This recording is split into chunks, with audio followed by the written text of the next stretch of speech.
the background. Thank you, Mr. Black, for the background music as we waited. It is now 3:41 by my time. We still do not have sufficient members of the group for a cohort, for a quorum, but time is going and there are persons standing by to present and they're waiting, and I don't think it is fair that our presenters wait. Some persons are on a tight schedule, and so I am proposing that we begin, and hopefully the others will come in very quickly. All right. Good afternoon to one and all. We are here again another time for AGM, this time AGM 2021 in 2021. And I'm very happy to have those of you who have made it possible to join, who saw it fit to be with us this afternoon and understand the necessity for which we gather today. And so without any further ado, I am going to ask, yes, the agenda be posted so we can see what's on for today. And I'm going to ask our Parish Rep, Lorraine Williams, and Mrs. Suzette Wallace-Scott to be on standby as they open for us. So today we are here for JASSE AGM. Our theme continues from our last year, social studies educators, resilience.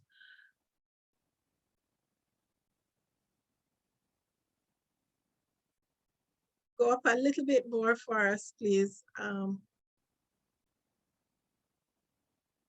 Add more, yes. Social studies educators, resilient, resolute, and ready for the challenges of 2021 and beyond. And so at this time, let's have Miss Lorraine Williams and Mrs. Suzette Wallace as they start for us with our devotion.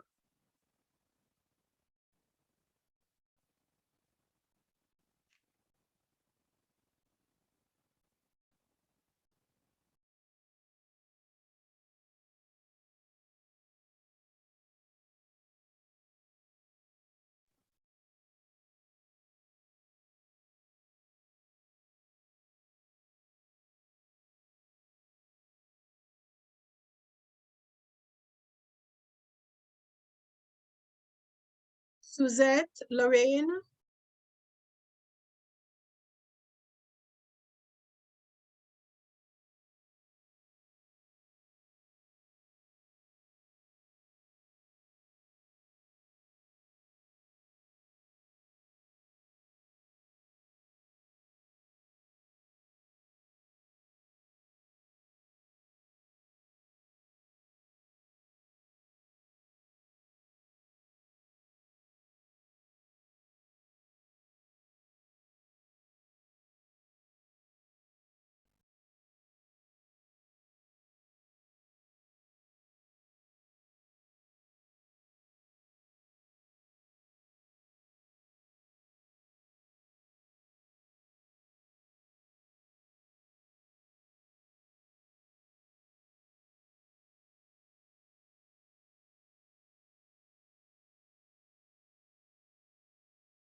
I am not seeing Suzette or Lorraine in the participants group just now.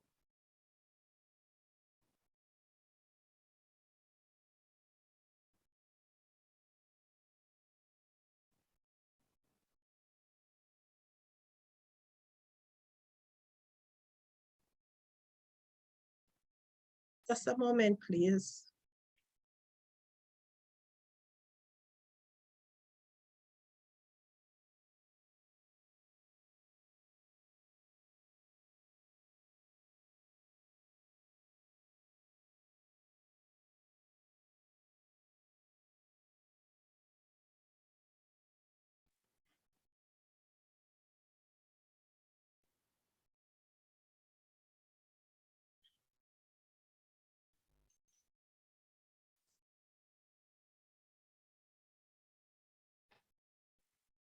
All right, so I'm not getting to Mrs. Cotton-Wallis, and I'm not seeing the persons for devotion in the room just right now.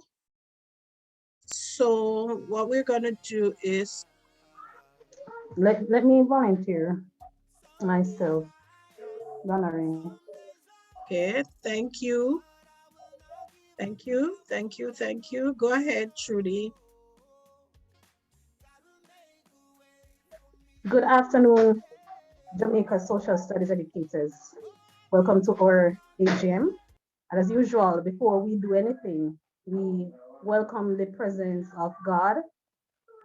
And I just want to share this scripture with you. And it's coming from the book of John. And I think it is very appropriate. He that believeth on me, as the scripture had said, out of his belly shall flow rivers of living water. So those who believe in the Lord shall be filled with everything they need to supply their needs. And so this afternoon, we just want to thank God for giving us the greatest, or providing us with the greatest need, and that is life. So today we have life to be able to come together in this manner. So we thank God for his grace and his provision, and for him being faithful unto us. Let us pray. Most righteous and eternal Father, we just want to magnify your name, mighty God. Your name is high above all names. You are highly exalted. Mighty God, we thank you for this afternoon, Heavenly Father, that we can celebrate life because we are above the ground, mighty God. And even though, mighty God, things may not be the way we wish them or want them to be, they are exactly how you predestined them. And so we are thankful, mighty God, that in spite of all that is happening around us, that we, Heavenly Father, can be here in the midst of everything. We are sound in mind. We might not be 100% in terms of health, but we are still strong enough than all other persons who are bounded in hospitals and in home cannot move, in their homes cannot move. So we thank you, Lord, for your many blessings. As we are about to begin to make plans on how we can become better at the task that you have given unto us, mighty God. Because we are in this position, not because of a parent's decision for us to become a teacher, nor a friend's decision for us to go into teaching. And even though we think, mighty God, we're in the field that we love, we know, Heavenly Father, that you are the one who put us in this field. So we thank you, mighty God, for this opportunity to serve your children, mighty God, to serve those who you call gifts, mighty God, an heritage of the Lord. And so as we plan, mighty God, on behalf of them, we invite your Holy Spirit to be present among us, mighty God. May everything that we plan, what we say and do, mighty God, bring is pleasing to you. Bring glory to your name, mighty God. And may all that is said, mighty God, will be to the best, mighty God, and for the greater good of all those who we intend it for. So we thank you, Lord, for being with us today. We ask that you continue to guide our thoughts, guide our decisions. For those who are here, we bless you. For those who are on their way, mighty God, we ask that you hasten their steps, mighty God. We ask that even those who cannot be here, mighty God, for one reason or the other, that they are in good health, mighty God, because we do not know what might have caused others to not be here. So we just pray your Holy Spirit would be among each and every one. In Jesus Christ's name we pray. Amen.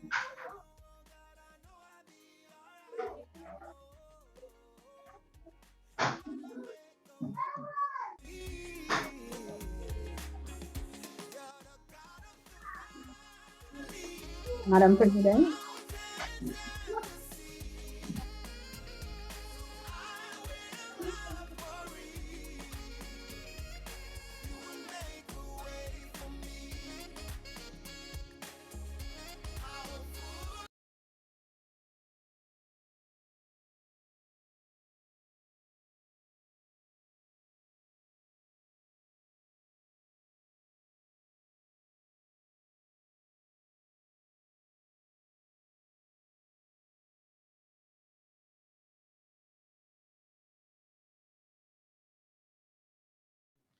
Thank you very much, Trudy Ann. Trudy Ann is our secretary, and we thank her for stepping in at this time. At this time, we will have the welcome and introduction. I just want to welcome you one and all to this another AGM meeting. Thank you all for coming. It has been a challenging year that we have just ended and entered another challenging year. But when I listened to Trudy pray and exalt us, she said that God has given us everything that we needed. And I believe that in the midst of everything that's happening to us, with us, around us, right now, we still have all that we need to survive and to make it through. And so I just want to extend to one and all a hearty, warm welcome to AGM 2021. Welcome. Also, the task is mine to introduce to you those persons who are part of the executive and those who are our invited guests for this afternoon. With us this afternoon, we have Mrs. Jacqueline Flinch-Vassell, or Education Officer for the subject area of Social Studies, and we welcome Mrs. Vassell this afternoon.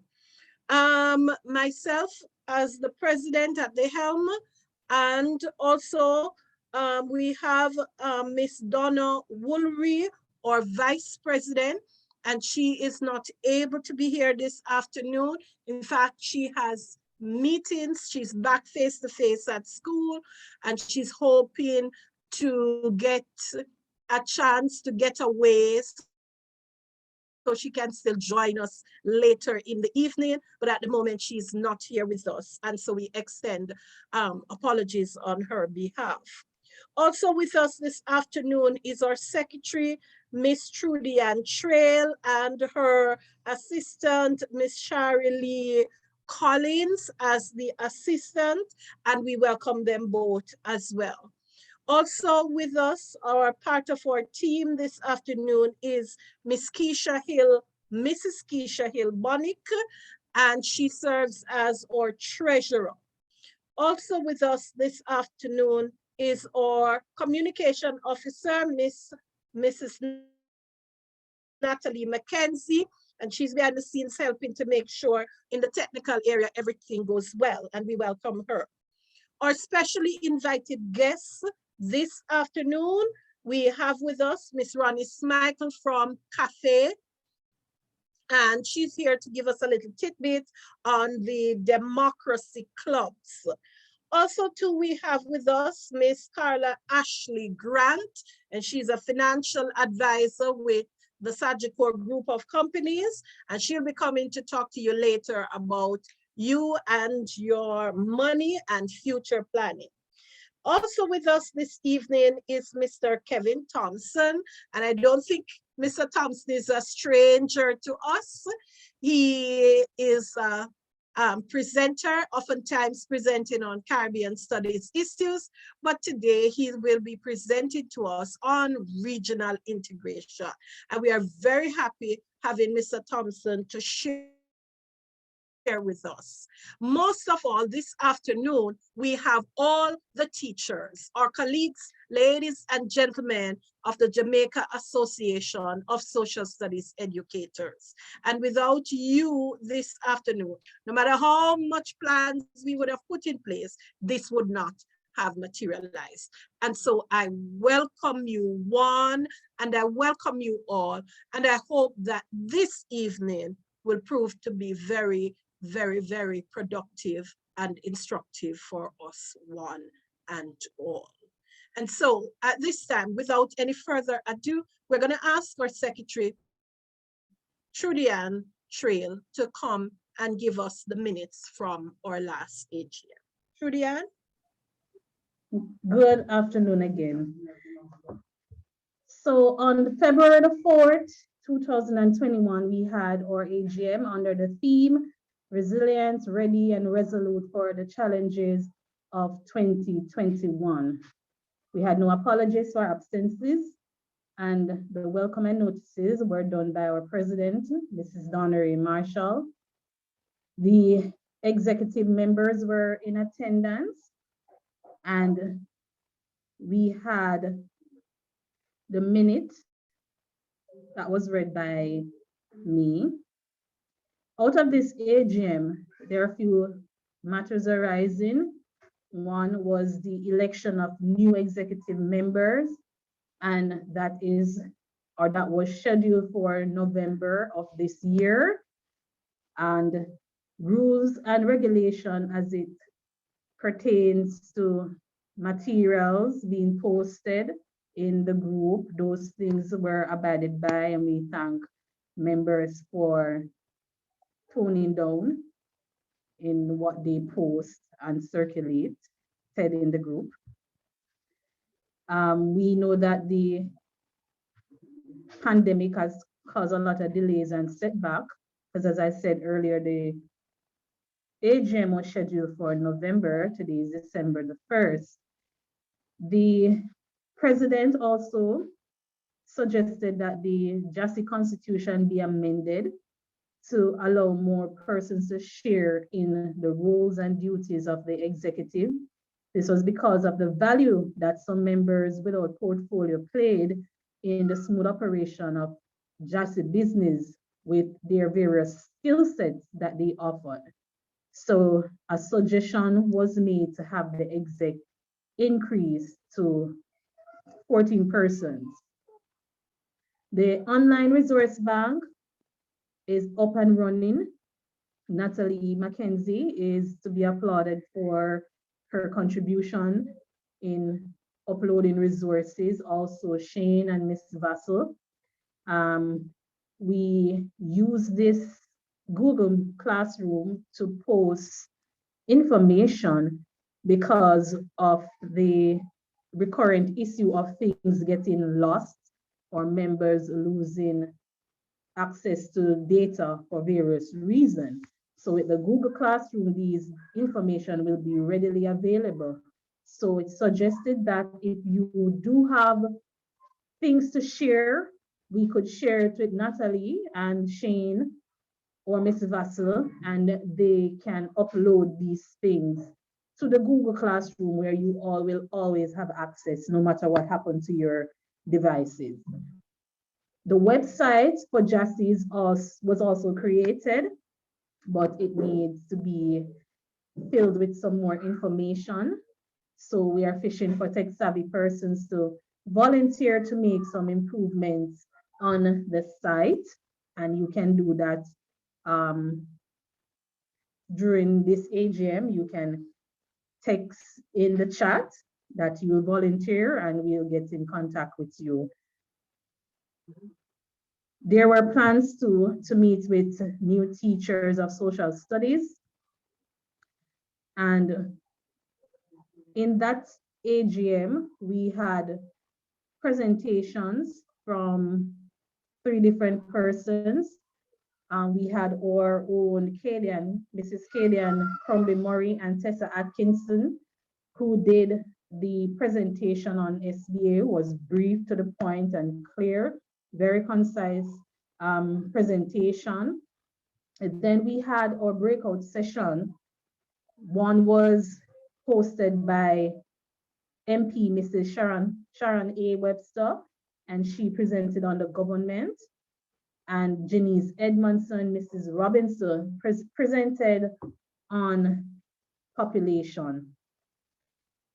These presentations were well done and well attended. In the SBA presentation, however, there were some areas that were highlighted, trouble areas such as students not using correct titles and leaving off vital information from the cover page, like, for example, the candidate and the center number, and also the territory that the SBA is coming from. Those, as simple as those things may seem, they are very important. Other problems also looked at, or other areas were the statement of problem, and within the presentation, I think, which was made available to teachers, the presenters would have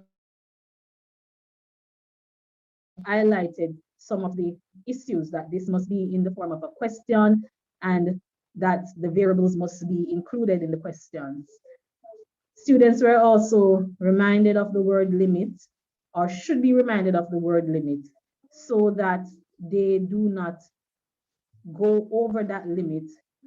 And we as teachers should encourage them to not include too much information underneath the graphs for the presentation of data, as these would have, or should be, these should be reflected in the analysis of data. All right, so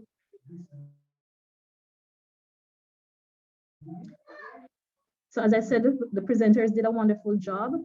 Mr. Joshua Back gave the vote of thanks. Special thanks were expressed to Shane Reed and Natalie Mackenzie Williams for their technical expertise used in achieving the smooth transition during the meeting. The meeting was adjourned by our president, and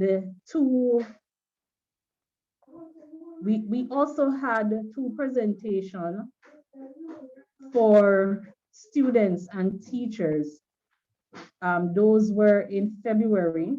February the 16th was the SBA workshop for teachers, and February the 24th was the proposed date of workshop for students. So these were the things that were discussed in our last meeting, and here we are today to continue with JASSE business. Election is supposed to be done today, so let's continue to make JASSE existent and running as smooth as possible. Those were your minutes. Thank you much, Trudy, and thank you very much. I'm not, in the essence of time, I'm not going to take the matters arising from the minutes. Some of it will be addressed when I present to you a little bit from now. There's going to be a slight change in the program, where the items appear, because we got off to a late start. It is now 4:05, and we had on schedule for 4:05 our first presenter, Miss Cheveta Rose, and she had expressed to me that she needed to go earlier because she could not go for much later in the program.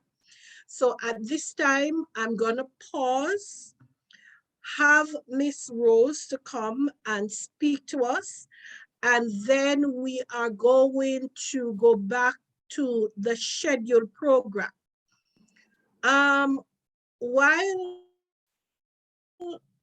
Miss Rose is presenting to us, I'm going to ask Mr. Black and the team to post. I'm just going to give you the instructions for election, and I'm going to ask Mr. Black to post the nomination forms, and then we'll have Miss Rose present, and then we'll come back to our program. So we will be having elections for executive members today. I'm so sorry that more persons are not here as yet. The nomination forms the link will be posted in the chat.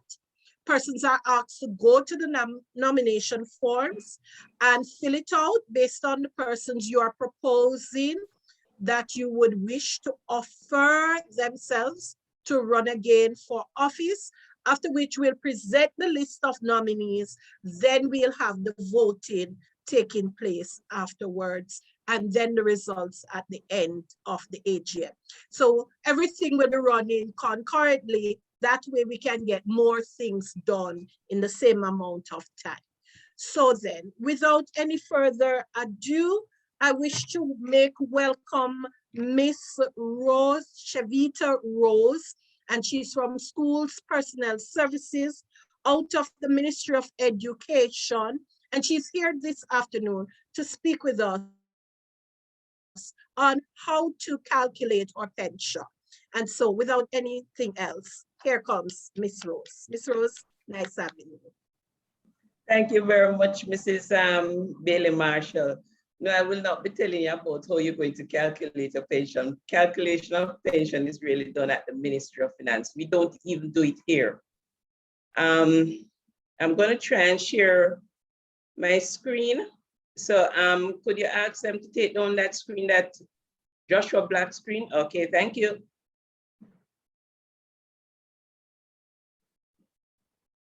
Okay, are you seeing my screen?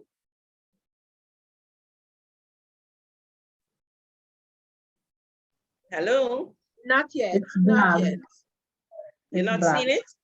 Not yet. Joshua, you might need to make Miss Rose co-host so she can share.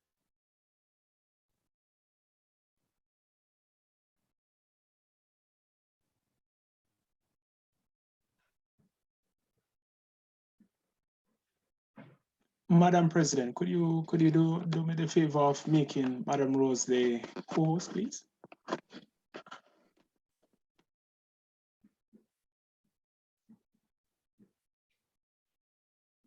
No problem, I just did. Go ahead, Miss Rose. Are you seeing it now? Are you seeing my screen? Not at this point. Oh, No. dear. All right, let me try again.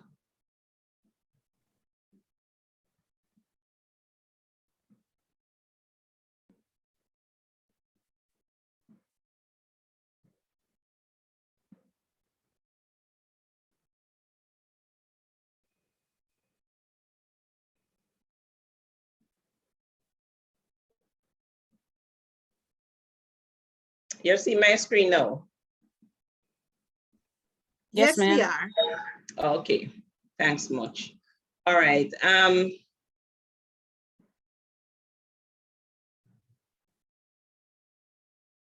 Okay.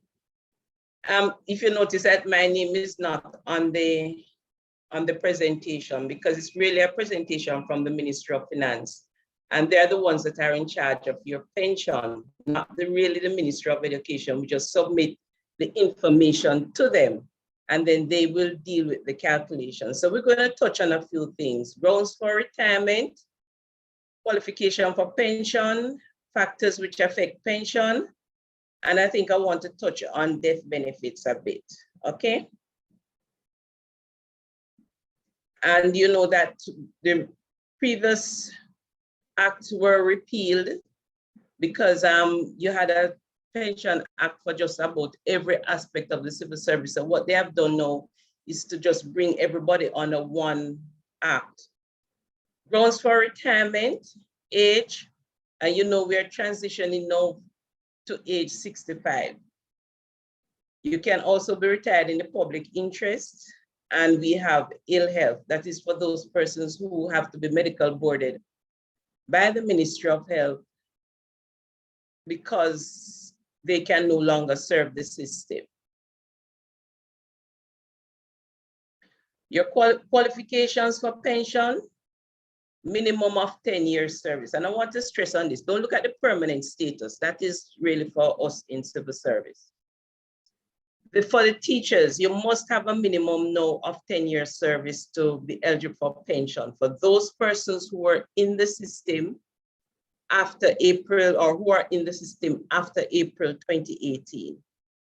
So you might have a couple persons who left the system before 2018 that don't have 10 years, but they're not yet 60, and they will be 60 after April 2018, then 10 years also applies to them.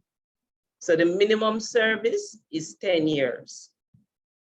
And you must be in an established post. And that is something that we're trying to get straightened out at the ministry. Each post that you occupy in government is assigned a number. So for instance, Mrs. Bailey-Marshal is at whatever school, and you're assigned a post number. When you leave, whoever is assigned to replace you, then that person gets that post number. So you must be in an established post. And we're trying now to see how best we can sort out the post establishment in all our schools. So at the moment, we are dialoguing with Ministry of Finance to give us some additional post numbers, because we had to take on additional teachers due to the fact that the pupil teacher ratio was decreased. So some schools had to take on more teachers. So we are working on that. So don't worry yourself if you're not seeing a post number for you as yet. It is coming, and coming shortly.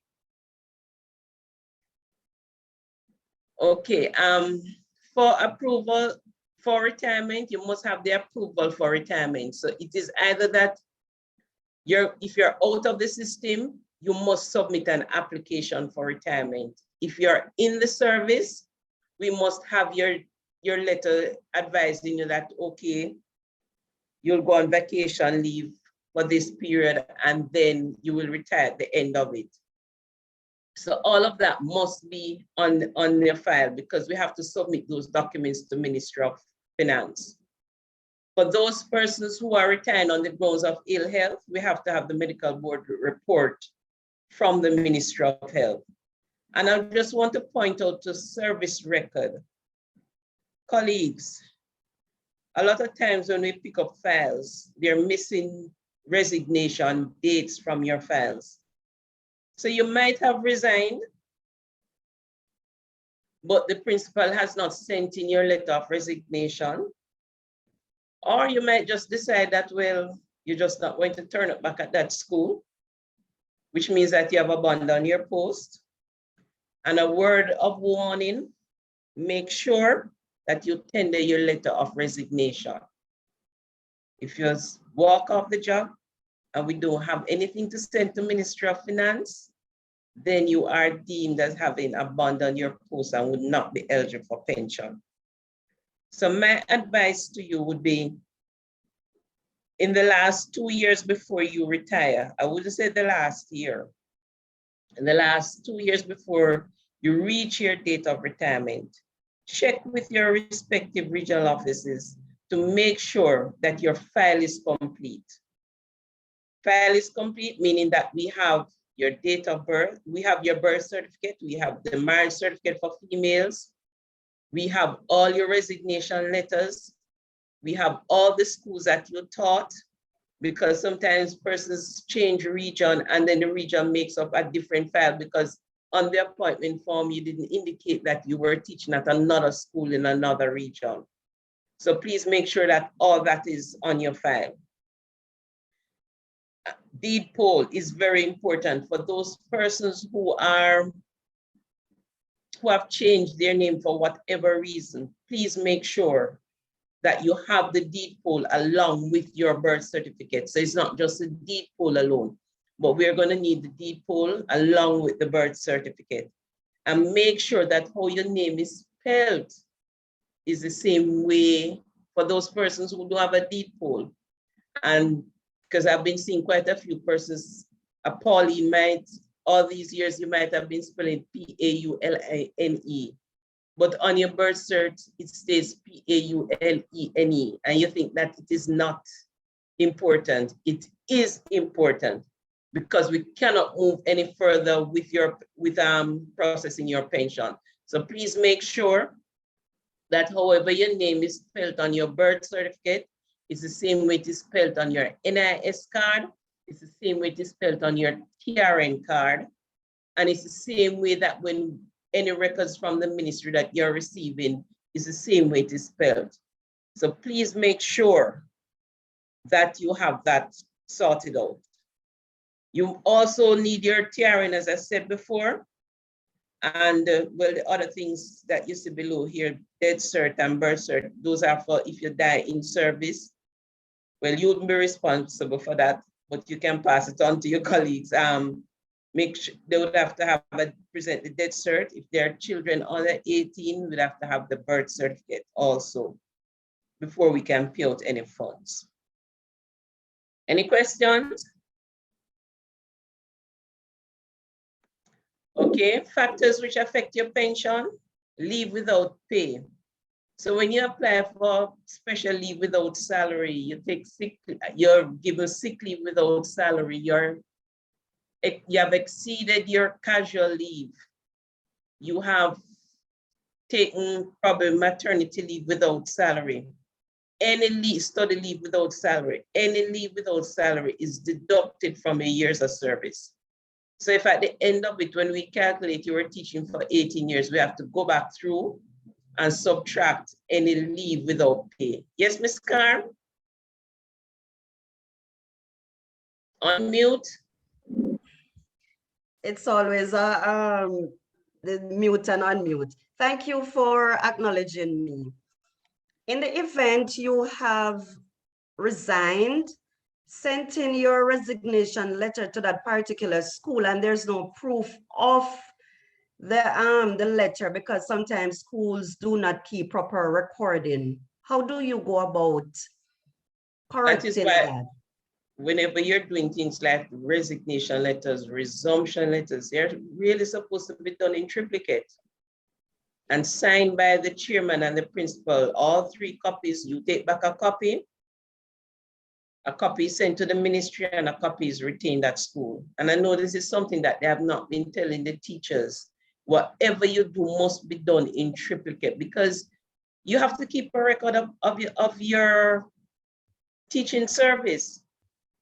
So if it is a resignation letter, it must be done in triplicate. If it is a resumption letter, it must be done in triplicate. But what we do, we have some statutory declaration forms. And we would give it to you and ask you if you could go to find a teacher or principal or the chairman at the time when you were there to complete the form for you. But you know that is a long process because sometimes you can't find these persons and you'll be out there waiting. So please make sure that that is done. So even though if you're in doubt if all your resignation letters are on your file, just check with your respective regional offices. Just tell them that you want to check to make sure that all the resignation letters that supposed to be on your file are there. I ask a question because I am in such a situation and the school does not have the letter and I had moved from that home and so there is no record. Okay, so collect a statutory declaration form from the regional office to have it completed. All right, thank you so much. You're welcome. All right, we also link service for persons who might leave from the teaching service to go into the main ministry here or some persons go to Ministry of Justice, whatever other government entity, then we link your service.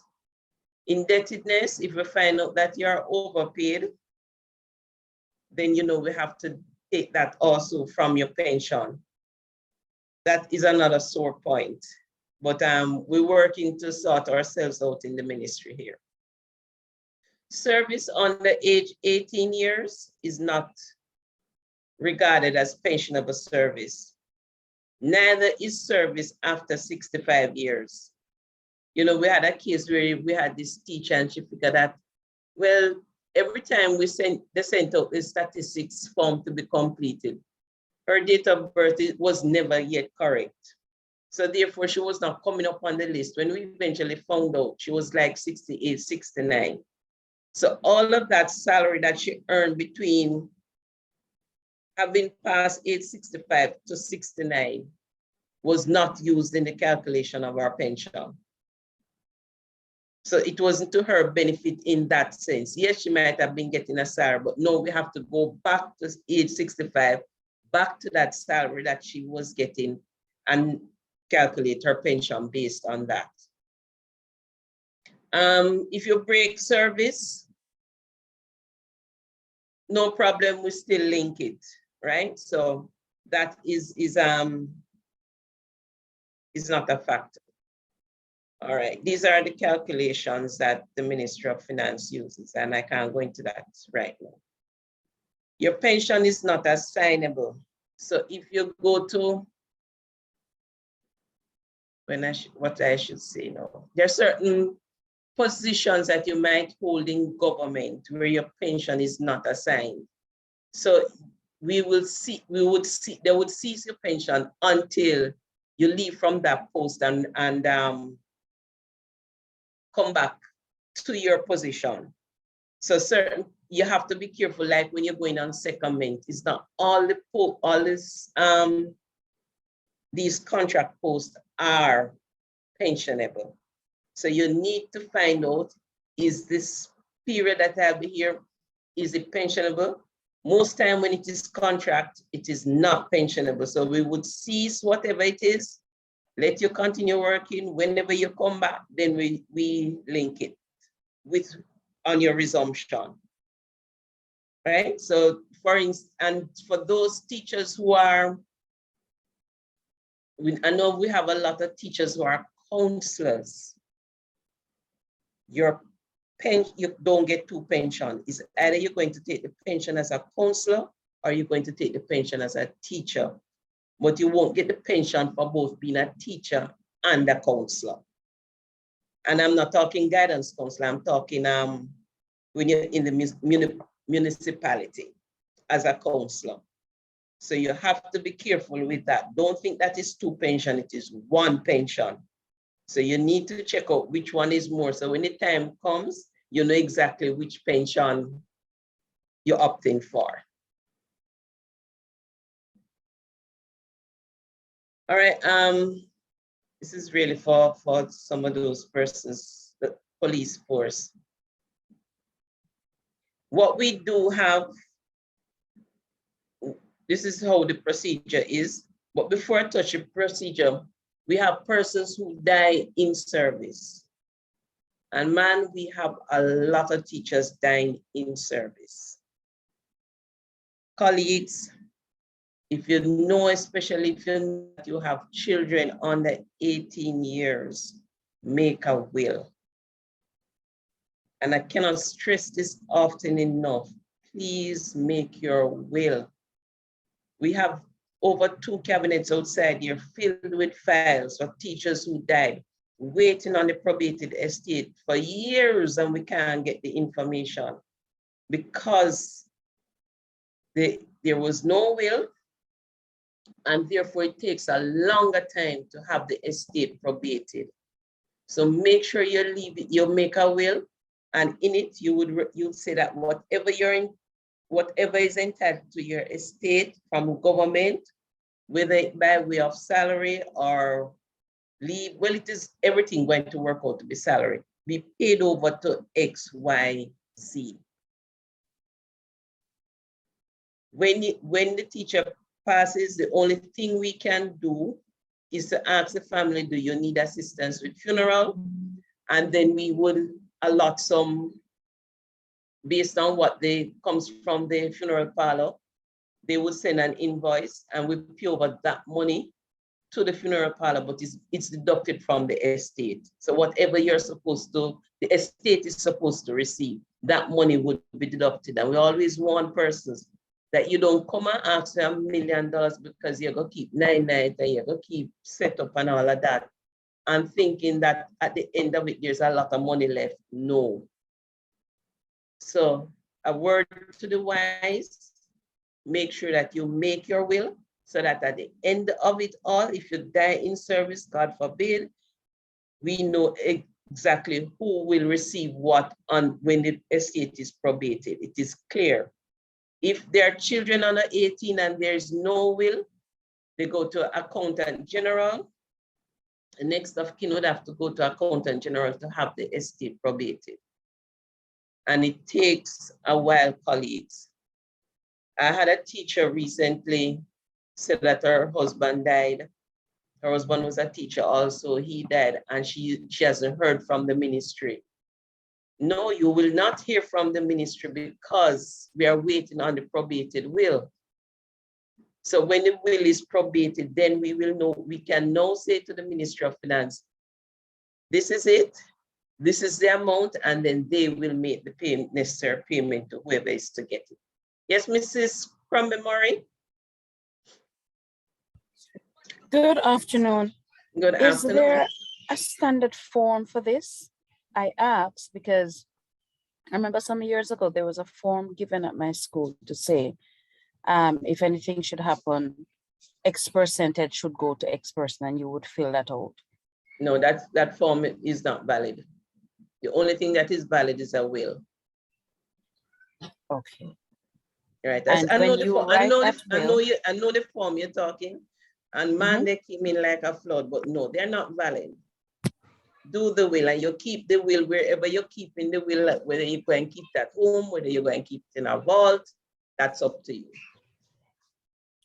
Okay, then, and that will, it follows the standard procedure for wills, must be signed by a JP, etc., etc. Right, you must have your executor on it. So there are instructions. Once you buy the will form, there are instructions on it. Okay, and the will form can be sought at the RGD? Is that where it is? No, man, or you can get your will form to buy at any bookstore now. Okay, all right. Right. Thank you. You're welcome. Teachers, Yes, Ms. I see the hands going up. I see the hands going up. Yes, but Mr. I'm going to ask you to allow Miss Rose to finish. We have at least 2 other persons to come. Okay. No, let them go ahead, Miss Carr. Let them go ahead, Miss Carr. All right, ahead, thank Miss you. Carr. Good. Thanks. Although most of what I want to ask have already been answered, but I came to the ministry with regard to that same will, and I was advised that all I would have to do is to write it, just like you're doing a letter. I would not need any special form. But no, you're saying something else. On your will form, because that's not the only thing that you're going to put on it. If you have a house and it's not in it, you want it to be passed on to your children, you have to put that on your will form. And that is why I'm telling persons that you don't send your will to the ministry, but we're going to send it back. We don't need to know who going to get what. So make sure that you make your will. So it's not a letter to us. It is a will form that you will place on it, whatever is entitled to the estate from government. If you die in service, be paid over to X, Y, Z. So in that you can say what percentage go to this person, what percentage go to the other person. Right? Who is the next person?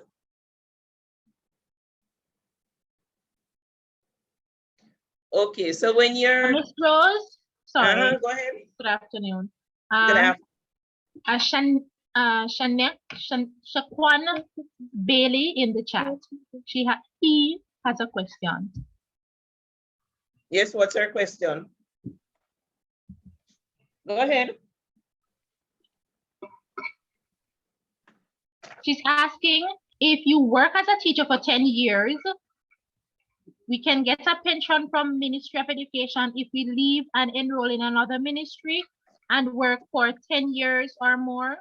Do we get a pension for the new ministry? If the post that you're going in is a pensionable post, then what they do is link the service. So your teaching service would be linked to wherever you are in central government. Remember I said that earlier.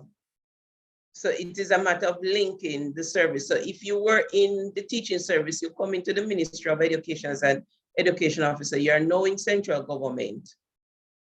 Then you will link your service. If you're going to another ministry with a tax audit or wherever, then we link your ministry, link your service. What you will find happen is that they send to us when it's pension time and ask us for your service record. And then we'll send it to them. So what you will see now is a linkage of your service. So it is whatever years you worked at the ministry, plus whatever you worked in central ministry, in central government. Who else? Any further questions? Yes, ma'am. There's also a question from Mrs. Spencer Hall. Mrs. Hall, would you like to go ahead and post your question orally? Good afternoon, everyone. My question is, I know that master teachers in schools are contracted for a period of time. So I want to know if their pension would be impacted by this contract. But you were a teacher before you became a master teacher. So Yes. if you're on contract, what we're going to do is to use substantive post. But I've never seen that happen with the master teachers. I think we always get the appointment done. So Okay, because there is some majority of the master teachers are in established posts. It's just that after a period of time, your salary, your performance is reviewed to see if we are to continue you as master teacher. And once that performance is satisfactory and they do the recommendation for you to continue, then there's no problem.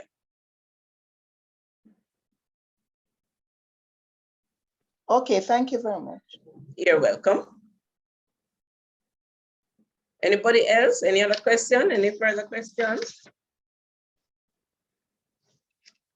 And yes, you still get your lump sum. You will apply for your lump sum and you will still get your lump sum payment and a reduced monthly. So that is still in effect as I speak.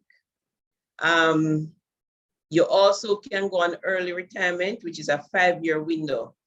So you know that if your age of retirement is 65, then you can go off early at age 60. So you always have that 5-year window for early retirement. But remember, early retirement can only be done in active service. So if you resign and migrate, you have to wait until your date of retirement to apply for your pension. There's no early retirement with that. So early retirement is only effective for persons who are in the service. Any other questions? A little clarification on that, ma'am. You said early retirement is only. Yeah, but early retirement for persons who are in the service, and that is a 5-year window. That means that you can go 5 years earlier than your actual date of retirement. So for instance, if your age for retirement is 65, then you know you can apply for early retirement at age 60. But you have to be in active service. It's not for persons who are out of the system. Persons who are out of the system cannot apply for early retirement.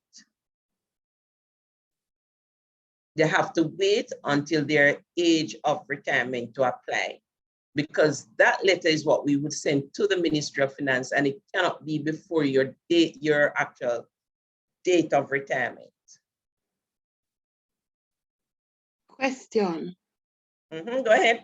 So at age 50, I cannot opt for early retirement? No, ma'am. Okay, thank you, ma'am. So if you have to go, you'd have to resign and go. And when you reach the age of 65, if that is your date, if that is your age of retirement, then you apply for your pension.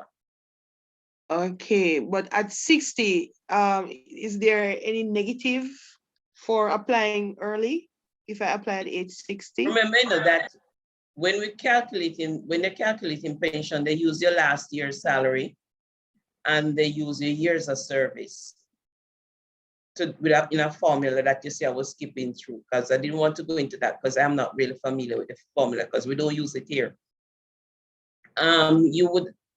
It would be the salary that you earned at 60, which would be less than if you wait until 65. It also means that you have, when you would not, if you work for 30 years, that is what you would have. While if you wait until the age of retirement, you probably have 35. So that is what it would be less in a sense, but you have to make that decision. Okay, thank you very much. It would be nice though if you go to that screen, I could do a screenshot of it. Which screen? The formula The formula for calculating, right? No, I don't want to go to it. Reason being, there are different formulas there. And I don't want to screenshot it and then it's the wrong formula, you just sit down and calculate. Because as I said to you before, this is for, is the Ministry of Finance. They were just doing a presentation with this new system that they have now and the new Pension Act. So I just take this always to do my presentation because really and truly is what they are saying and not what we are saying inside the ministry. Okay. So I'm just telling you what, based on what we're seeing, you know, the things that can prevent a person from getting their pension or the things that hampers your pension. But those persons who have the teachers started contributing to pension yet? Yes, Miss Rose, I am paying additional pension. All right.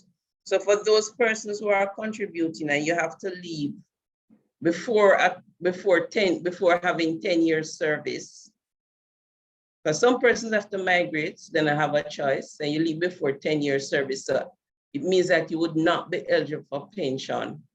As you can get back that refund, but that is when you reach the age for retirement. You can apply for that refund. I have one question. So when you make that contribution, your own contribution towards your pension, let's say you did 5 years and you contributed personally to the pension for 5 years, and you leave before the 10 years to qualify for pension. You're entitled to get back that 5 years contribution, but they wait for you to get to the pensionable age before you get that back? Yeah, because you can come back in the service. So if they give it to you, those years would be null and void. So Ms. Rose, would we get interest on that? That they would be holding maybe for another 10, 15, 20 or so years? No, because the decision to leave was yours. The decision to leave was yours, so you're not going to get interest on that. How very interesting the government and their regulations are. Mm-hmm. Yes, it is. Another thing I didn't tell you, colleagues, you see, if you are dismissed, it can pose a problem for you to get your pension. We have a case here now where this teacher has been working for 30 odd years and she was dismissed by the board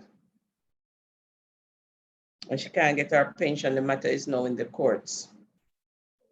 So if you know, say you're going to have to tell off somebody, my advice to you, resign before. Don't allow them to dismiss you, resign. And if you are, so that can also prevent you from getting a pension. If you are sentenced to prison, your pension also will cease. If you file for bankruptcy, because I've had a case with a teacher recently who is retiring and she filed for bankruptcy. And it's highly unlikely that she will get a pension. Right, so please, colleagues, be careful. Bankruptcy, imprisonment, dismissal can cancel your pension. Miss Rose, I know you have to go. I know you have to go. I am not sure if anybody else have any more questions, but what recourse is there for teachers when these situations arise? Because having worked 30 years or more in the service, and even if you tell off the chairman and you got sent off from the job, that should not negate you getting your pension you would have already served. And you ought to be entitled to that money because you worked for it. Not necessarily, because I'm telling you of the case now that we have, and it is in the courts. So we are, as we said to the teacher, wait and hear what the court is saying, because I think she's challenging the dismissal, because if we send up the pension documents with the dismissal letter, she might not get a pension. So we're waiting to hear if the courts will throw the case of dismissal so that she can get her pension. And I tell you something that happened to when I just started working in the service here. We had I had a colleague then, and this is really central because he was in central ministry. He was an education officer, and that's a colleague because I was in that department working with them, not as an education officer. And he applied for study leave. It was not granted, but he went anyway on study and just ended up staying in the States and everything. 35 years, and he came back applying for his pension and can't get it. But even that, Miss Rose is different from the lady who tell off the chairman and got fired. She would still be deserving of her pension. Yeah, but that is what I'm saying to you. You don't right, so you don't tell off the chairman, you tender your resignation. So you have to know to control yourself, because remember, it is you in the long run going to suffer, not the chairman. And I am very happy. I'm very happy you came, because all of this is so amazing. 3 years down the line, that chairman is no longer there, and you lose your pension. It's a different chairman, and him happy gone about in business. In our profession, we are being taught not to tell off anybody, even if they deserve it. Huh? Right. So if you know, because I know sometimes it is challenging. I know sometimes you're faced with it. And I always said to the teachers when I was in the region, before you tell them off, tender your resignation. Oof. Miss Rose, I so wish to thank you. I so wish to thank you very much. You have enlightened me, and I'm sure you have enlightened a lot of the other teachers. But we do have other presenters away. I see Lorraine Williams with her hands up. Two persons have their hand up. I can take Lorraine. Yes, I will stand down.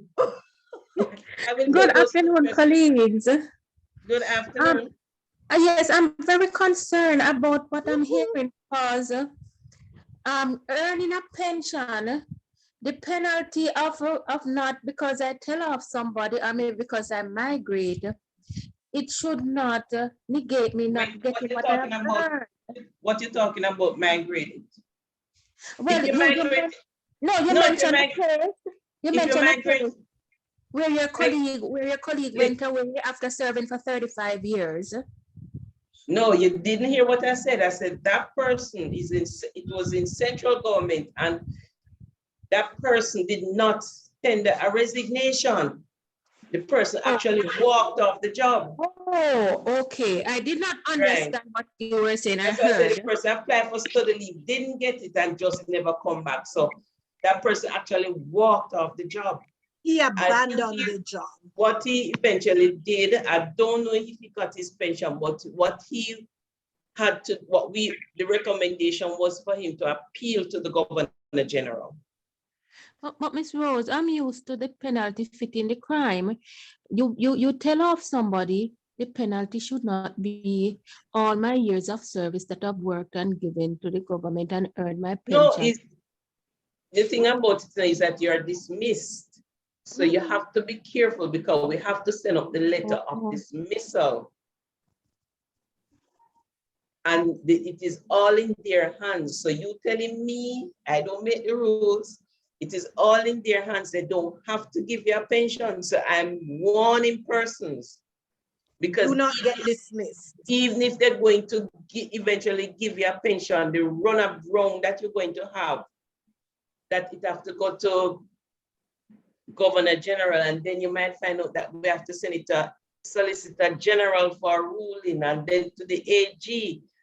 Sometimes when you finish with all of that, you wish you didn't do what you do. You're dead and gone. Thank you. Thank you, Donaree. Miss Rose, thank you.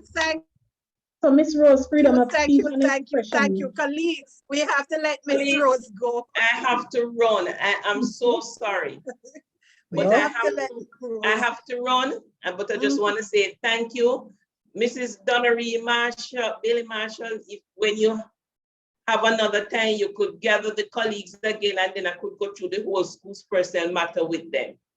So I could start from appointments, leave, and all of that. So you don't have to wait until when you're having your annual general meeting. Just set it, but set it a little earlier. It's a my head white up, so I'm soon gone.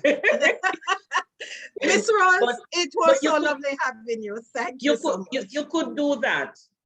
So you can do that since you have a group, because we have done it already for the guidance counselors. The other day where I was doing something for the secretaries and the bursars. So you could just send me the time, see if I can fit in, but put me a little earlier, like I know you have in school, so you might have to do it on probably one of those midterm, or because everything now is via the internet. So I could do it like when you people are free, but start a little earlier with me. And so I can come in and not just giving you the tail end of everything, but I really need to carry you right through the process from appointments, how you treat with your leave and all of that. Okay, Miss Rose. All right. We will be in touch to make a date with you to come back. The teachers really do need to know. And I thank you so much for being here with us. Teachers, let us let Miss Rose go at this time. All right. Thanks very much. Miss Rose.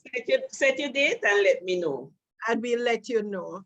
Oh, ladies and gentlemen of JASSE, thank you for heartily welcoming Miss Rose and participating.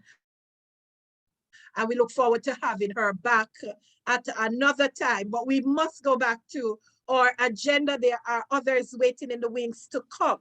Waiting in the wings to come is our next presenter. There is some other things to be done, some JASSE business in terms of a few reporting on the year, but I think our secretary did a great job in terms of giving us a rundown as to AGM last year and some of the other things which would have been repeated in my report. So I'm just going to put off the report for a little bit. I'll make mention of the important things as we go along.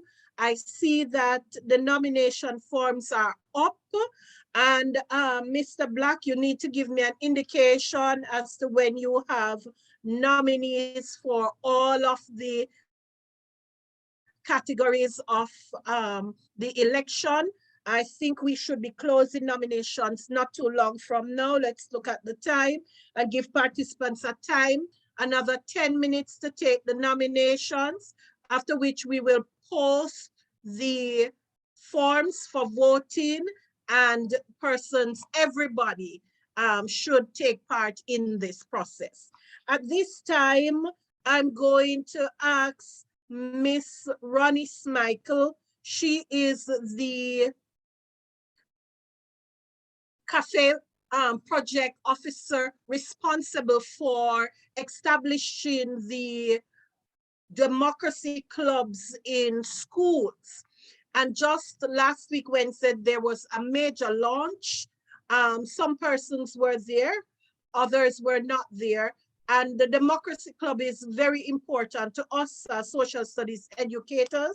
And so I asked her back today for just a very brief moment to give us a little insight on what the clubs are about, or the club is about.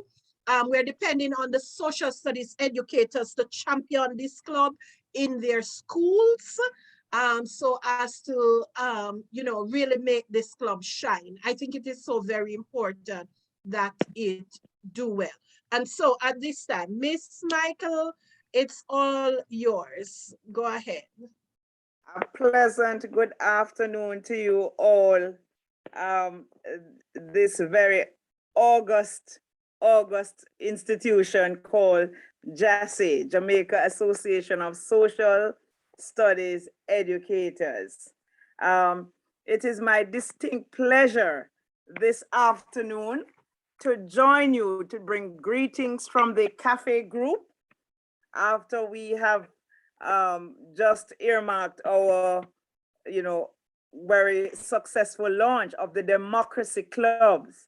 And I'm almost sure that some of the persons which I have seen in the participants group, I know I have interfaced with during my presentation to some of the schools. So again, I say, you know, welcome to each and every one. I think you guys are doing a fantastic job. You have a role to play and it is important. And I mean, the list goes on. But I will be very short as all protocols observed.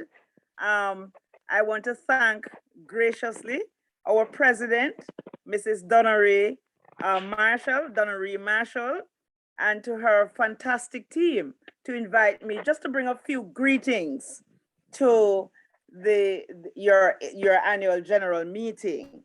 And essentially, the CAFFE group noticed that there was, to give you a little background of CAFFE, as you may know, is that over the years, they have been probably the only monitoring body in Jamaica that monitors the general elections or our local government elections. And so they have been doing this for the last 23 years. And they have noticed that the voter turnout has been moving from, say, 86, almost 87% over the years, and it has gone to a drastic 37.85%. So that is what we call the apathy. The lack of interest. Nobody, boy, me can't bother you because you're not happy with really what is going on. But as we say, if everybody were to take that position, then where would we be at? And in addition to that, more critically, they noticed that the younger generation, the younger adults was not voting. And that is how they brainstormed and came about to say, let us go back to grassroots. Let us bring back the matter in the classroom. So they thought of developing the Democracy Club. I have passed on to our president a copy of the video that can be shown to you. I don't know if you have time to show it now, Madam President. But how long is it, Mrs.? It's 5 minutes. It's actually 5 minutes. All right. We are 5 minutes to 5. If you can show it from your end right now, we will take it. Wow. No, the issue is, the technology thing. I'm just realizing that I wasn't seeing, you guys were not seeing me. I'm not so savvy, but I'm going to see if I can share it from my screen. Just give me un momentito. I usually do this on my email. I'm not so savvy with using my phone, but let's see what I can do. I think it's in WhatsApp. So let's see what will happen. If not, I will just ask you just at your other meeting, you can out late. Unless you can send me a link to my email, Madam President, but if not, I will.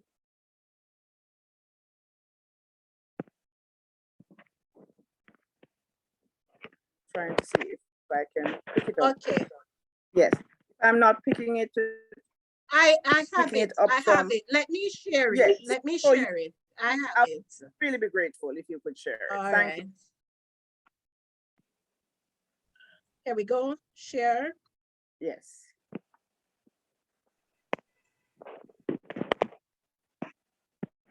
And it's very short and sweet. So it's not a long, it's just tell what we are trying to achieve.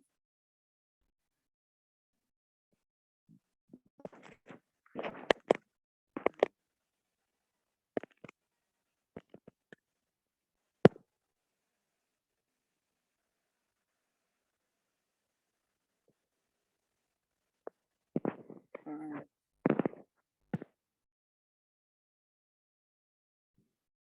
It's 24.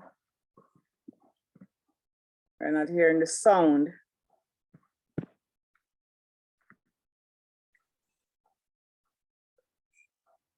You're not getting any sound, but Madam President.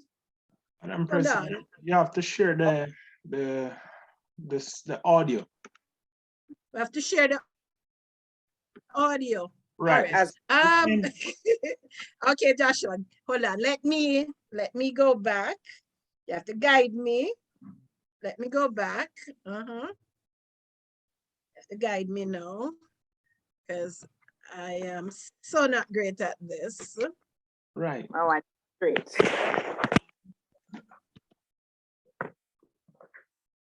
All right, let's go back.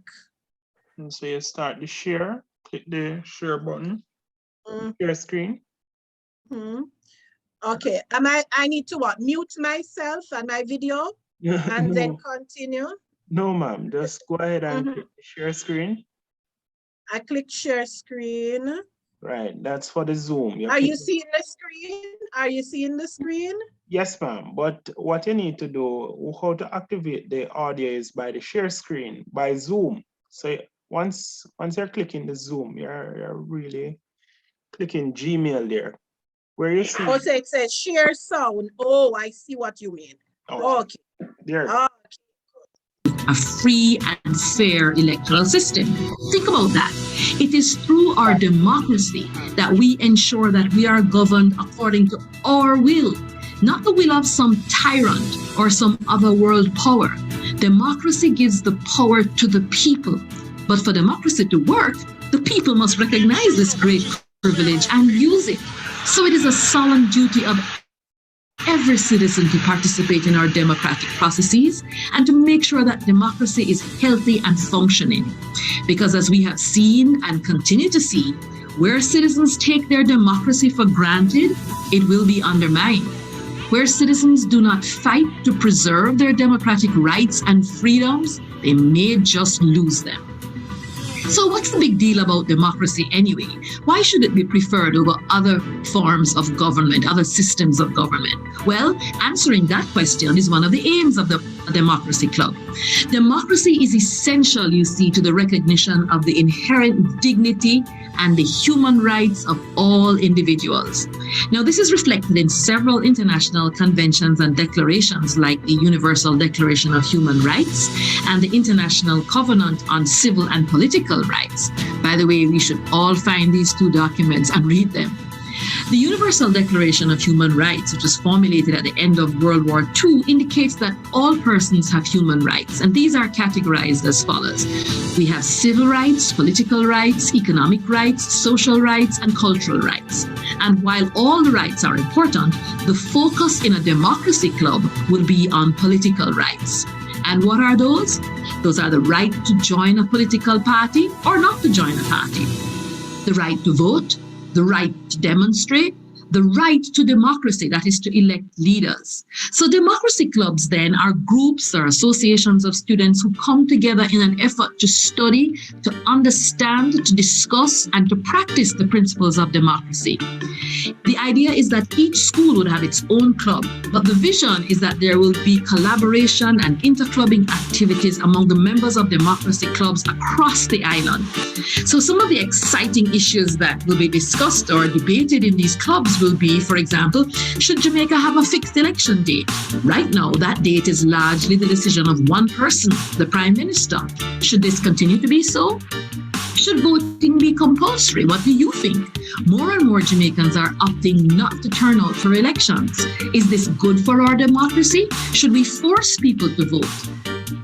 Your opinion about all of this is very important. Should local and general elections be held on the same day?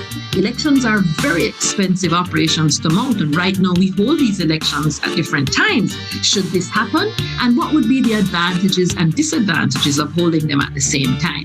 These are important national conversations in which every conscious Jamaican citizen should be involved. And your voice, the voice of young people, should be heard. You cannot be silent or uninvolved in matters that are going to affect you and the Jamaica that you and your family will inherit. So the Democracy Club is the space for you to join these crucial conversations. Members of the club will be entitled to wear a badge of membership and to receive a certificate of participation. Members of the club who qualify can also be appointed by CAFFE as election monitors. So what is CAFFE? Briefly, CAFFE is short for Citizens Action for Free and Fair Elections.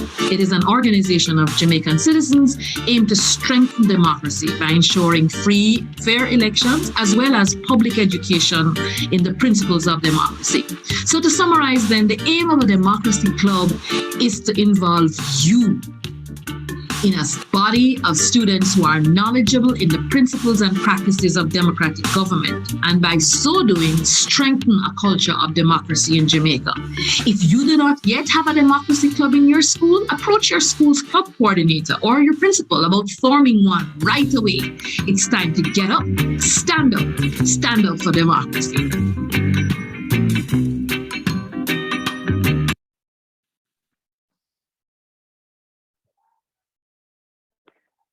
Okay, so thank you very much, Madam President. So members, brothers and sisters, this is exactly what we are trying to roll out to the schools island-wide. So far, the first cohort, we had 47 schools that committed to start the Democracy Club. And we have done this presentation and send out our digital toolkit to the principal would have assigned a coordinator, and it is via the coordinator that we will be speaking to organize and to set up the clubs. So the children have been, the students, I'm sorry, not children, the students, young students or young men and women are very excited, and they ask some very profound questions right through. And I was fortunate to have a school, a high school from each parish so far in the island, which I thought that was, I found it an achievement because you really have to work hard to get that. So we will be continuing the process. So I encourage you that this is what, as Madam President is saying, we are trying to embrace, because this is a way forward. Because if we are at 37%, we don't know where we will reach. And at the end of the day, we need governance in our country. For the next, 100 years and to go on for posterity. So I implore you all, this is my little voice just saying, please, I know some have already been on, and I'm very gracious about that. So I thank you graciously. And any questions you can field back through Madam President and to those that I've already been speaking to. Thank you very much. And you have a very good rest of your AGM for the rest of the afternoon. And please feel free, if there's any question, I can feel at least probably 2. I know you're pressed for time. Miss Smikle, I wish to thank you. Is it possible for you to share contact information in the chat? So those teachers who are interested in having the club up and running in their school may contact you and, you know, for information so they can get the kit and all the things, what they need to take to the principal or the club coordinator, just to get things going. We have to champion this club as teachers of social studies. And so Ms. Smikle will share information.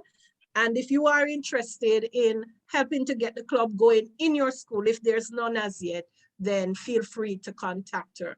Again, Ms. Smikle, thank you very, very much. It was a pleasure. At this time, we have with us Miss Carla, Mrs. Carla Ashley Grant. She is a financial advisor with the Sagicor group of companies. She has been there for 21 years. She's married with kids, and she is a member of the $1 Million Roundtable of Jamaica. Mrs. Grant, are you with us? Because we are ready for you at this time. All right. I've been with you. Thank you. I will tell you one little thing about Mrs. Grant. She's not gonna leave you until you put something aside for the future. I've known her for a long time. We went to high school together. Welcome, Mrs. Grant. It's all over to you. You need share screen. Yes, I need share screen. Yes, I would appreciate it. Thank you. Good afternoon, everybody. Good afternoon. Thank you for having me.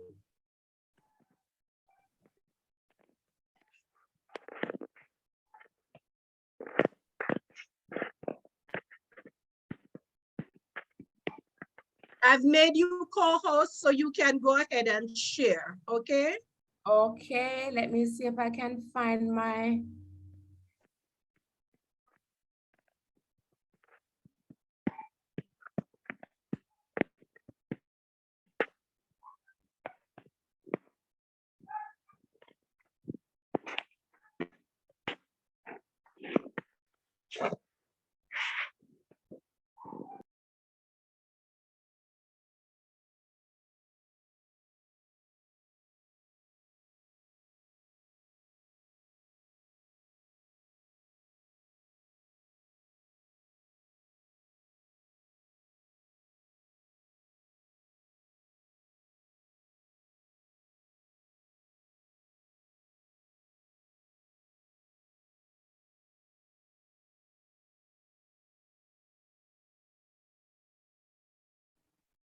Hello, everyone hearing me? No, just hearing. Oh, okay, my bad, my bad. I was saying good afternoon. Thank you for having me today. Yes, miss. You're welcome. All right. So today I was asked to speak about managing our resources, which is creating wealth for the future. And I just want to get right into it because I'm seeing that we're running out of time. All right, so the first thing I really want to find out from you guys is, what is wealth? What is wealth? Anybody? It's not necessarily money in hand. It could be your asset, like land, house, those things that are not we call it liability. That's correct. So everyone has a different idea of what wealth is, because for some it means owning properties, for others it means having lucrative investments from a financial standpoint. The term wealth is the number of assets you own minus your debts. Agreed? I would say it's what you have left over after you've lost everything. After you have lost everything? That's all your money. After you've lost all your money is what you have left. Why would you say after you have lost everything? If I've lost all my cash and I have other stuff that is of value. That's my wealth. But cash is also wealth. So yes, but cash is different because I can have a lot of cash stored up and I lose it in one go. I won't lose my properties and so on a day. So to be honest with you, a myriad of things would encompass wealth. So assets, stocks, bonds, cash, those things, valuables such as jewelry and stuff would be assets, your assets. Yes? Oh, you're okay. I'm sorry, I muted a while ago. Okay. Yes, I don't disagree that the cash isn't considered wealth, you know. I don't disagree. Okay. But it's just that you need other things aside from cash to be considered wealthy. And you are totally correct. All right. So building wealth may seem somewhat impossible to a few of us, but it is actually quite simple. In the fact, you don't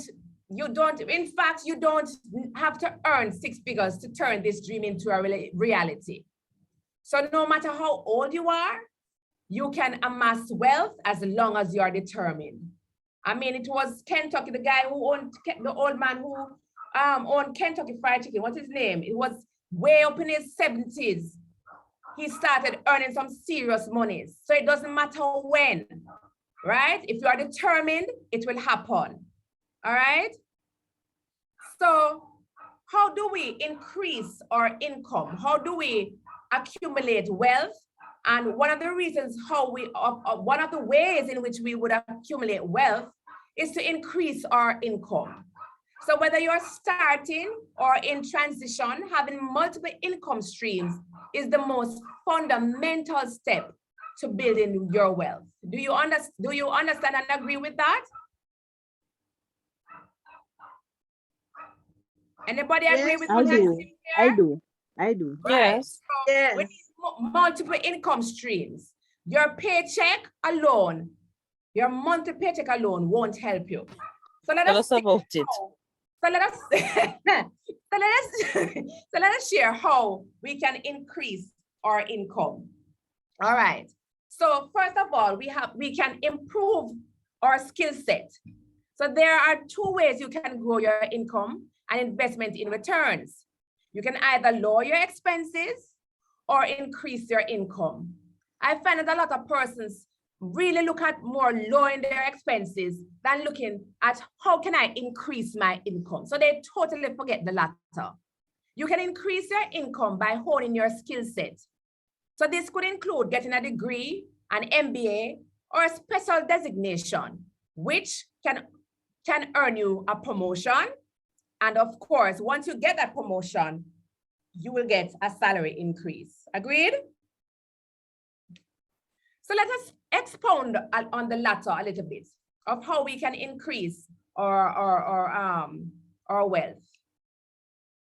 Hold on, I went too far. Or increase our income.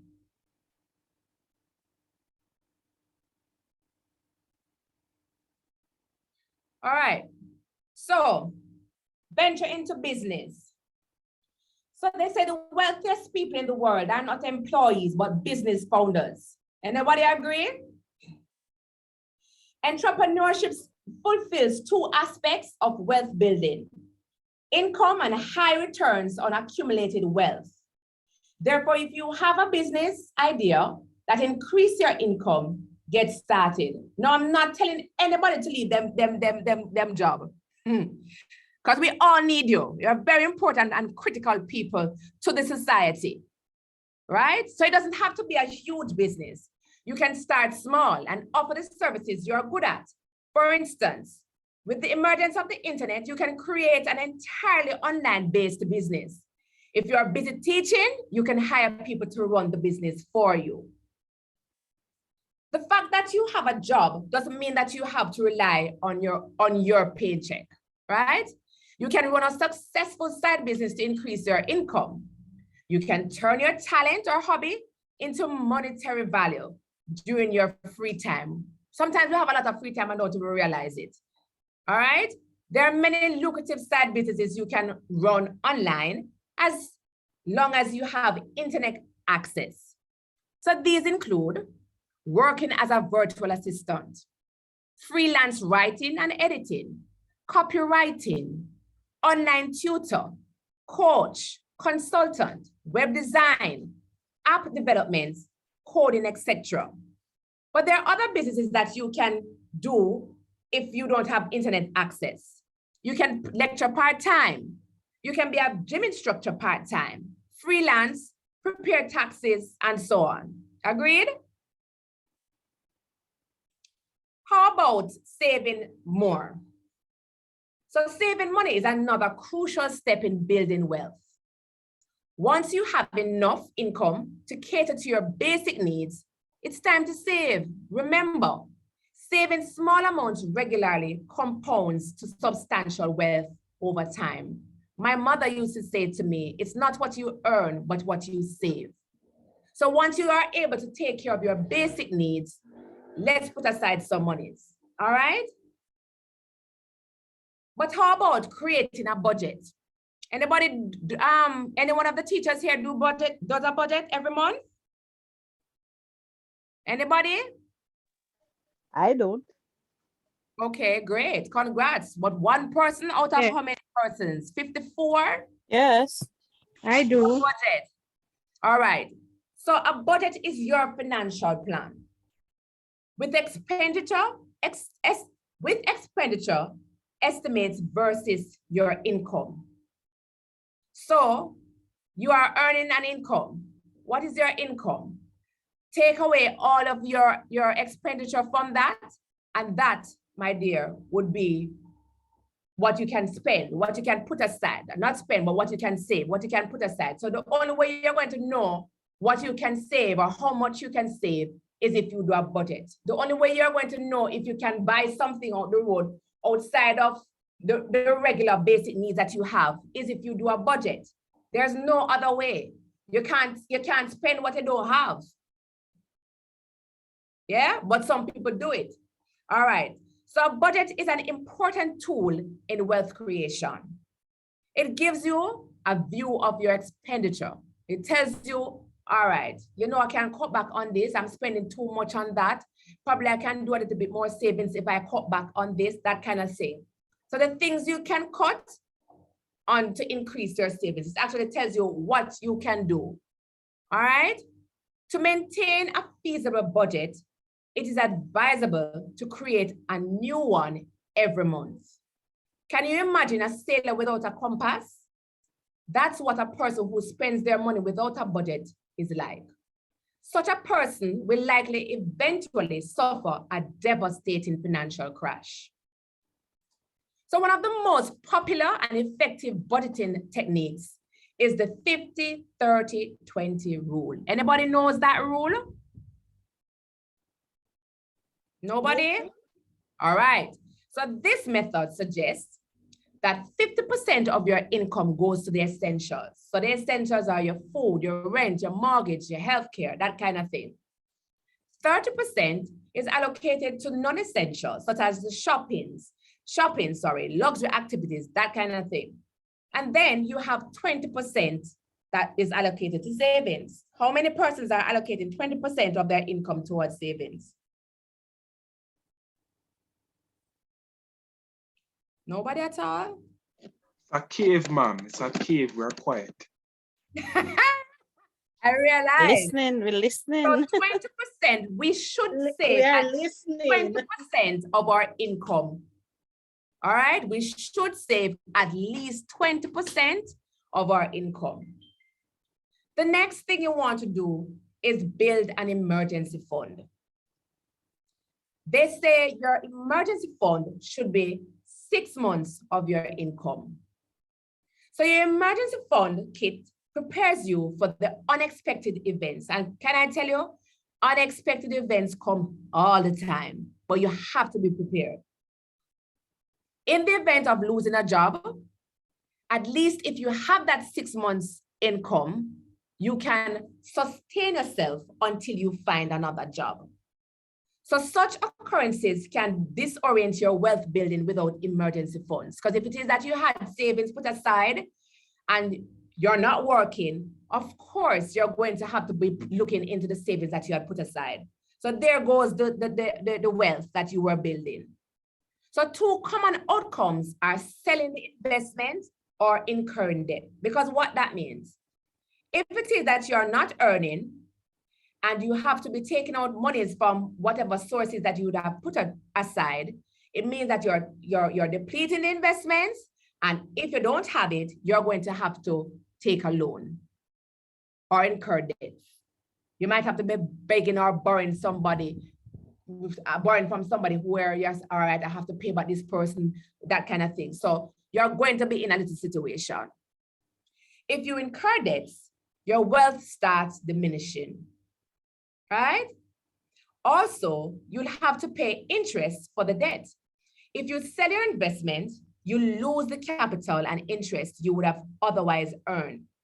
So to avoid such a scenario, build an emergency fund as your backup money to settle surprise expenditure.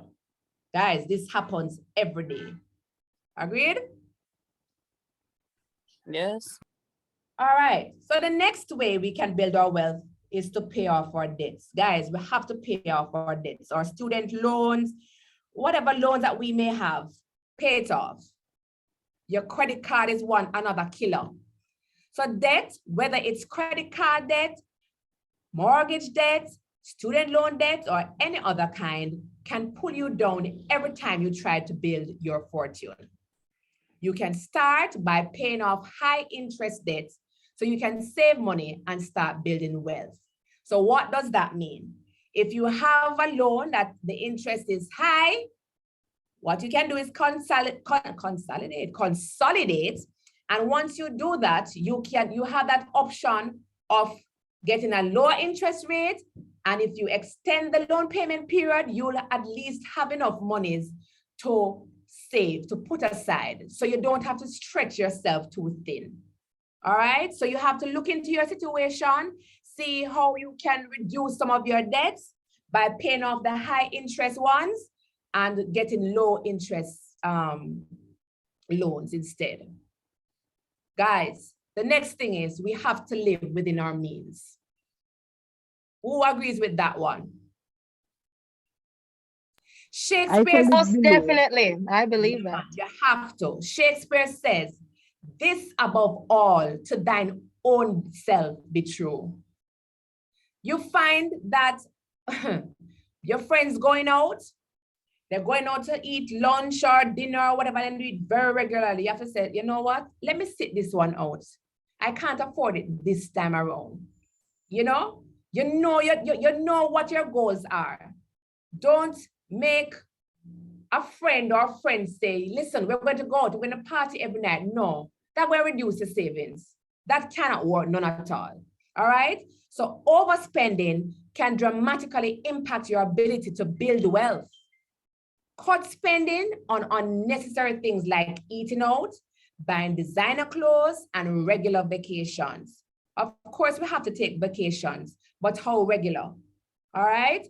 So but with COVID, with COVID, we don't have anywhere going these days to dress up and things, so we can cut back on the dine up the new clothes. Listen to it. We're supposed to have some holy Parish people about the place. Holy, because we're not, well, some people not going anywhere. Let me say some people not going anywhere. But it is time to do that. But let me tell you something. There are times when you need to take a vacation. COVID or not, you need to take yourself away. If you're tired, if you're stressed, you can't be of any good or any good value to anybody if you're tired and you need to de-stress. So vacations are necessary, but how often do we do that? All right. So while being frugal can be boring and unsatisfying, you'll amass wealth over time and find it very rewarding. Can we change that to living below your means instead of within? Living below, all right, we can change that to living below your needs. All right, we can do that. That's fine, I agree with you. I agree with that. So, invest. Once you have set aside a monthly saving goal, it's time to invest. So, remember, savings is different from investing. When you're saving, you're putting aside your little monthly thing, and it now adds up to a good amount. Let us say it adds up to 500,000, adds up to $1 million. You now need to invest your money. Okay? So when you invest your money, it gives you more money in return. Invest your income in the stock market, in real estate, and retirement accounts. All right? So we're talking about the stock market. So buying company shares is one of the best and straightforward ways to build wealth. Through shares, you become a shareholder, owning a piece of company. Buying stocks through exchange-traded funds is a transparent and risk-free form of investment. So stocks, we should buy. Unit trust, we should buy. That helps us in creating our wealth. Life insurance. A lot of persons don't know how important this feature is. So let's share. So here are a few wealth building strategies of life insurance to enjoy while alive, as well as for legacy wealth. Who understands what legacy wealth means?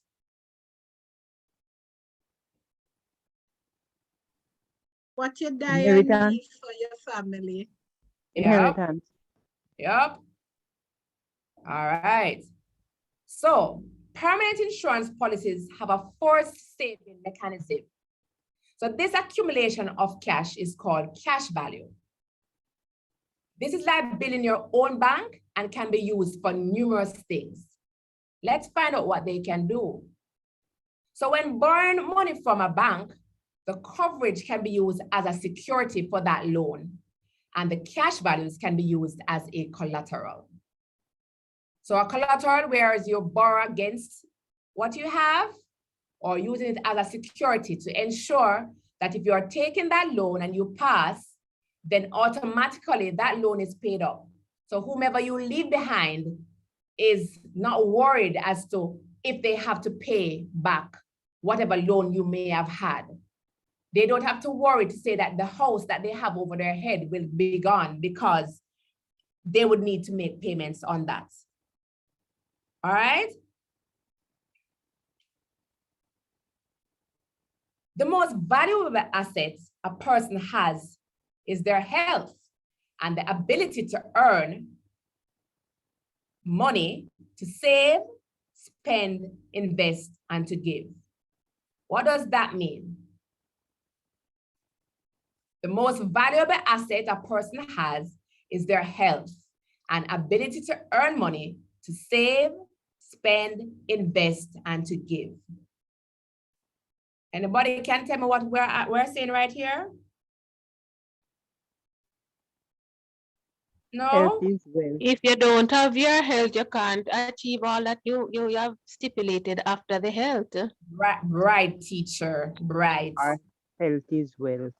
Health is wealth, yes.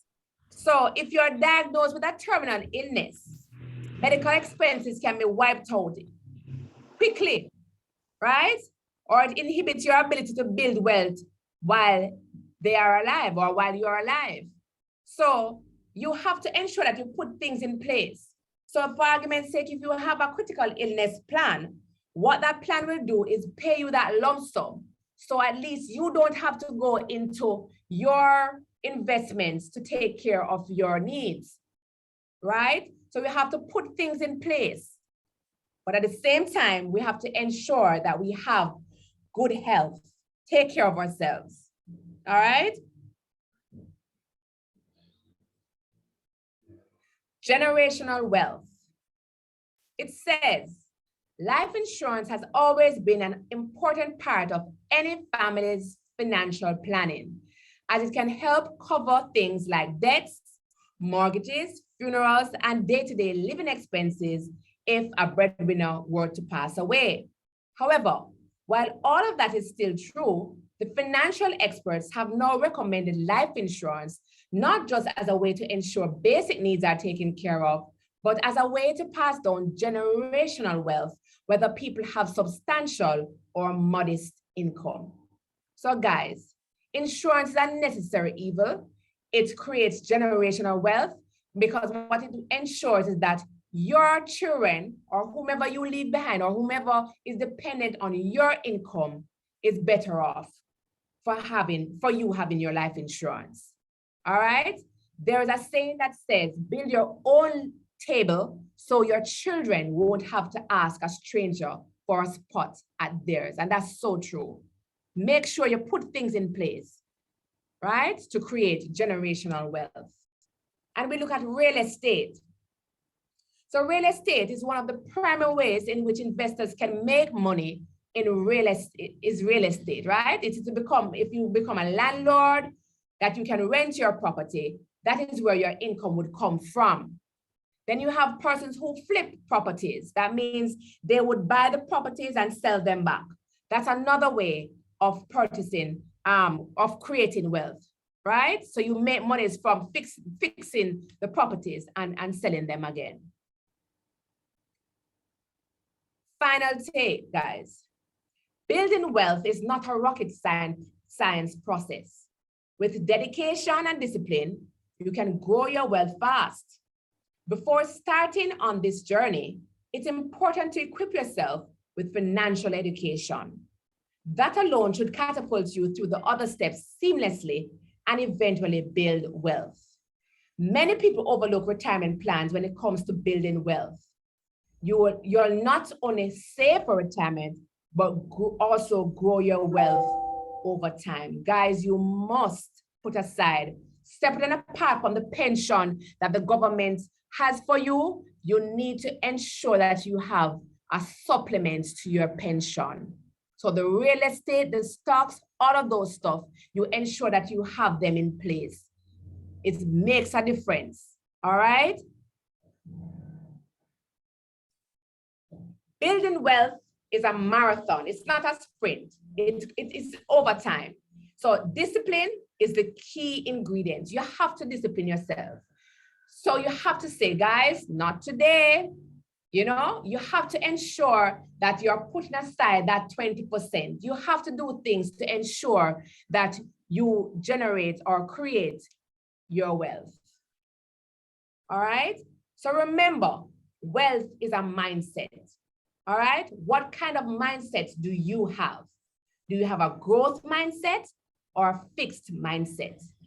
You need to decide what it is that you have, right? It's not how much money you make, but how much money you keep, how hard it works for you, and how many generations you keep it for. It is very important that you create wealth and ensure that your family, who you leave behind, is much better than you were before. That's my 2 cents on creating wealth.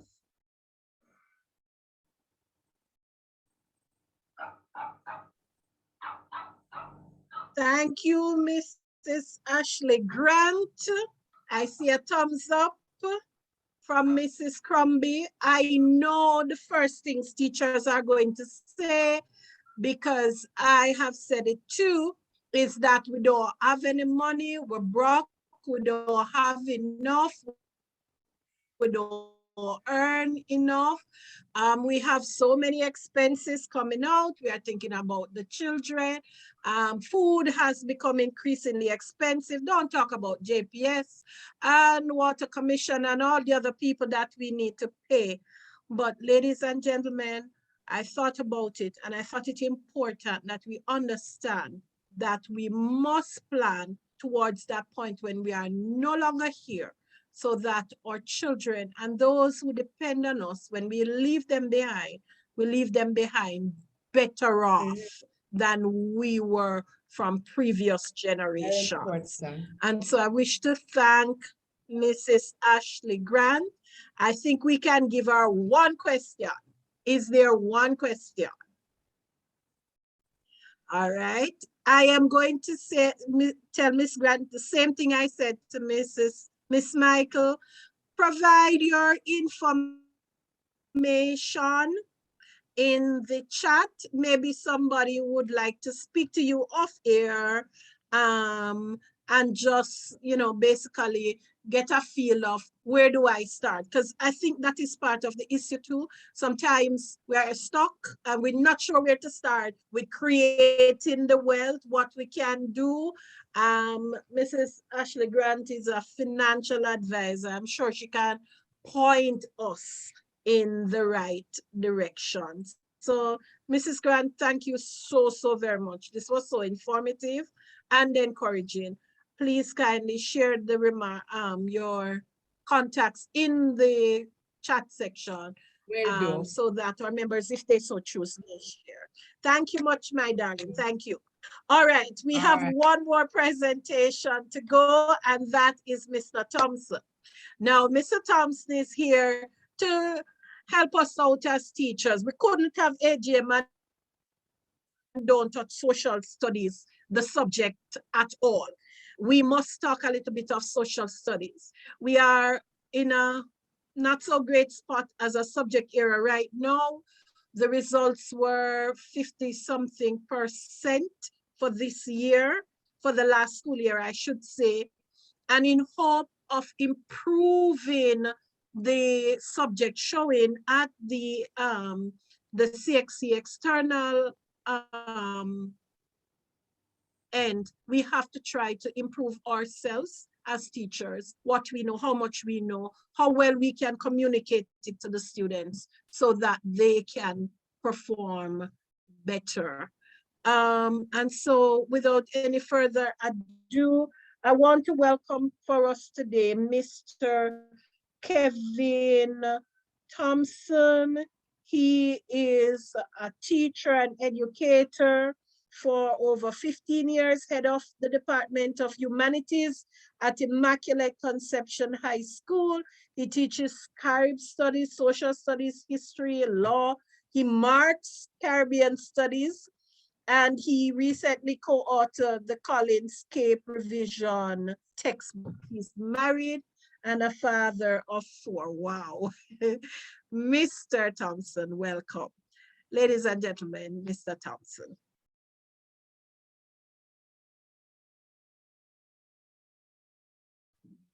Unmute, Kevin, unmute. Unmute, Mr. Thompson.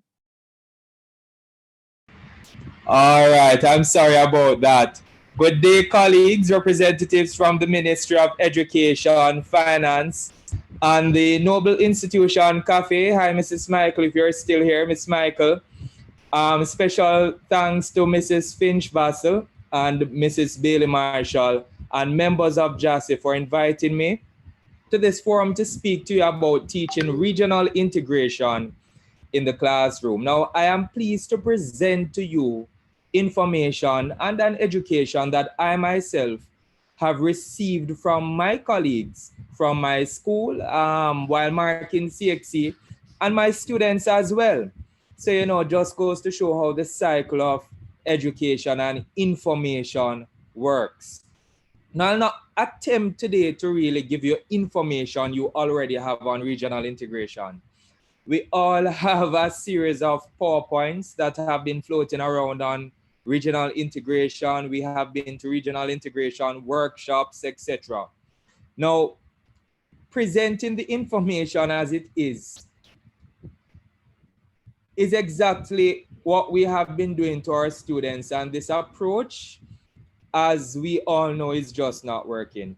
All right, I've been trying it for years to force the information in the heads of the students, and some have been resistant, some have tried, and there's some that will get it, but there are just others that, you know, it's not getting to them.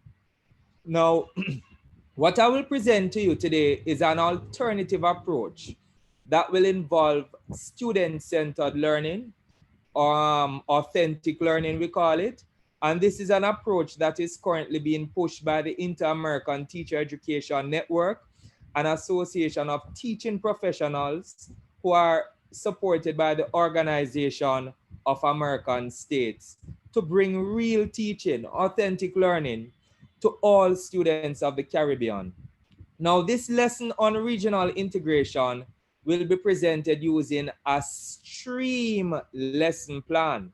Now, the rationale behind stream lesson planning is really to bring learning alive to students. Now, can anybody tell me what the stream, the acronym STREAM stands for? I'll bring my lesson plan to you right now. Anybody? Science, technology, religious education.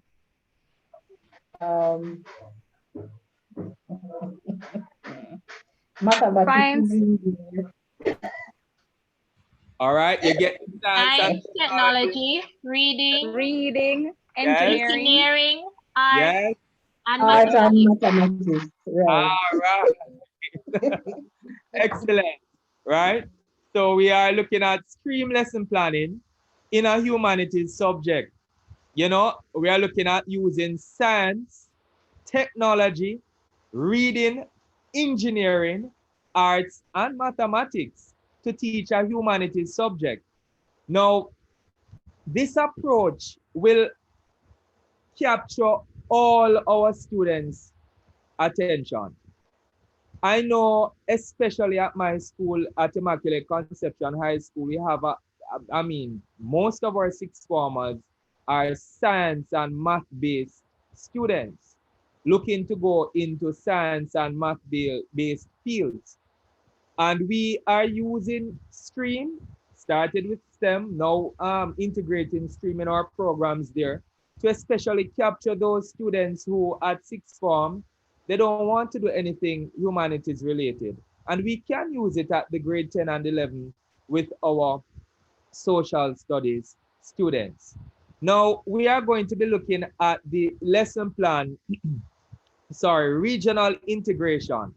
Now, a big issue that, is causing some sort of distress with learning this topic among the student bodies that we, the teachers, we are also afraid of the topic. It's just a topic that many of us do not like to teach. There's a lot of information that's involved. It's very information heavy. We have to know the names of so many organizations, the years they came about, and all these things. And in addition to that, at the point in time that we normally do regional integration, it's just normally a stressful time for teachers. You notice that regional integration comes at the close to the last part of the syllabus, right during that time when you're battling with SBAs and all sorts of other stuff to get on your school system and all of that. So it's a pretty stressful time to approach a pretty heavy subject. So what do we do really? Well, what we can do is start regional integration at the beginning of the school year. Now, many of you are saying, okay, but how? Why? And how will the students know what to do, what to learn? Well, this is where student-centered learning comes in now. We are just guiding the students and they are deciding how they learn, what they learn, and of course, how they learn it, right? So we are just facilitating them. We're facilitators. And this plan will show how you can be kind of an ideal facilitator. Now, I will make this template available and this particular plan available at the end of the lesson. So I'm not going to keep you too long, but I'll try to facilitate questions and of course, go in as much details as I possibly can with the time constraints. Now, for this lesson, you see it right here, I started with a short description of regional integration. All right, started with a short description, basically giving a background, an outline of what, we'll be looking at. And Mark, this lesson is part of a series of regional integration plans. At this point, the students would have already been introduced to regional integration and are now looking at that section having to do with curriculum and some of the pluses and minuses of regional integration. So I chose a particular section of the topic to present to you as an 80-minute lesson plan. So at my school, a double session is pretty much 2 hours, but we never plan a lesson for 2 hours. All right, we don't plan lessons for 2 hours because of course, sometimes students come late, we have to make time to mark the register, and sometimes to just speak about current affairs. Sometimes the students will come with information that they'll want to discuss that has nothing to do with the plan that you have for them.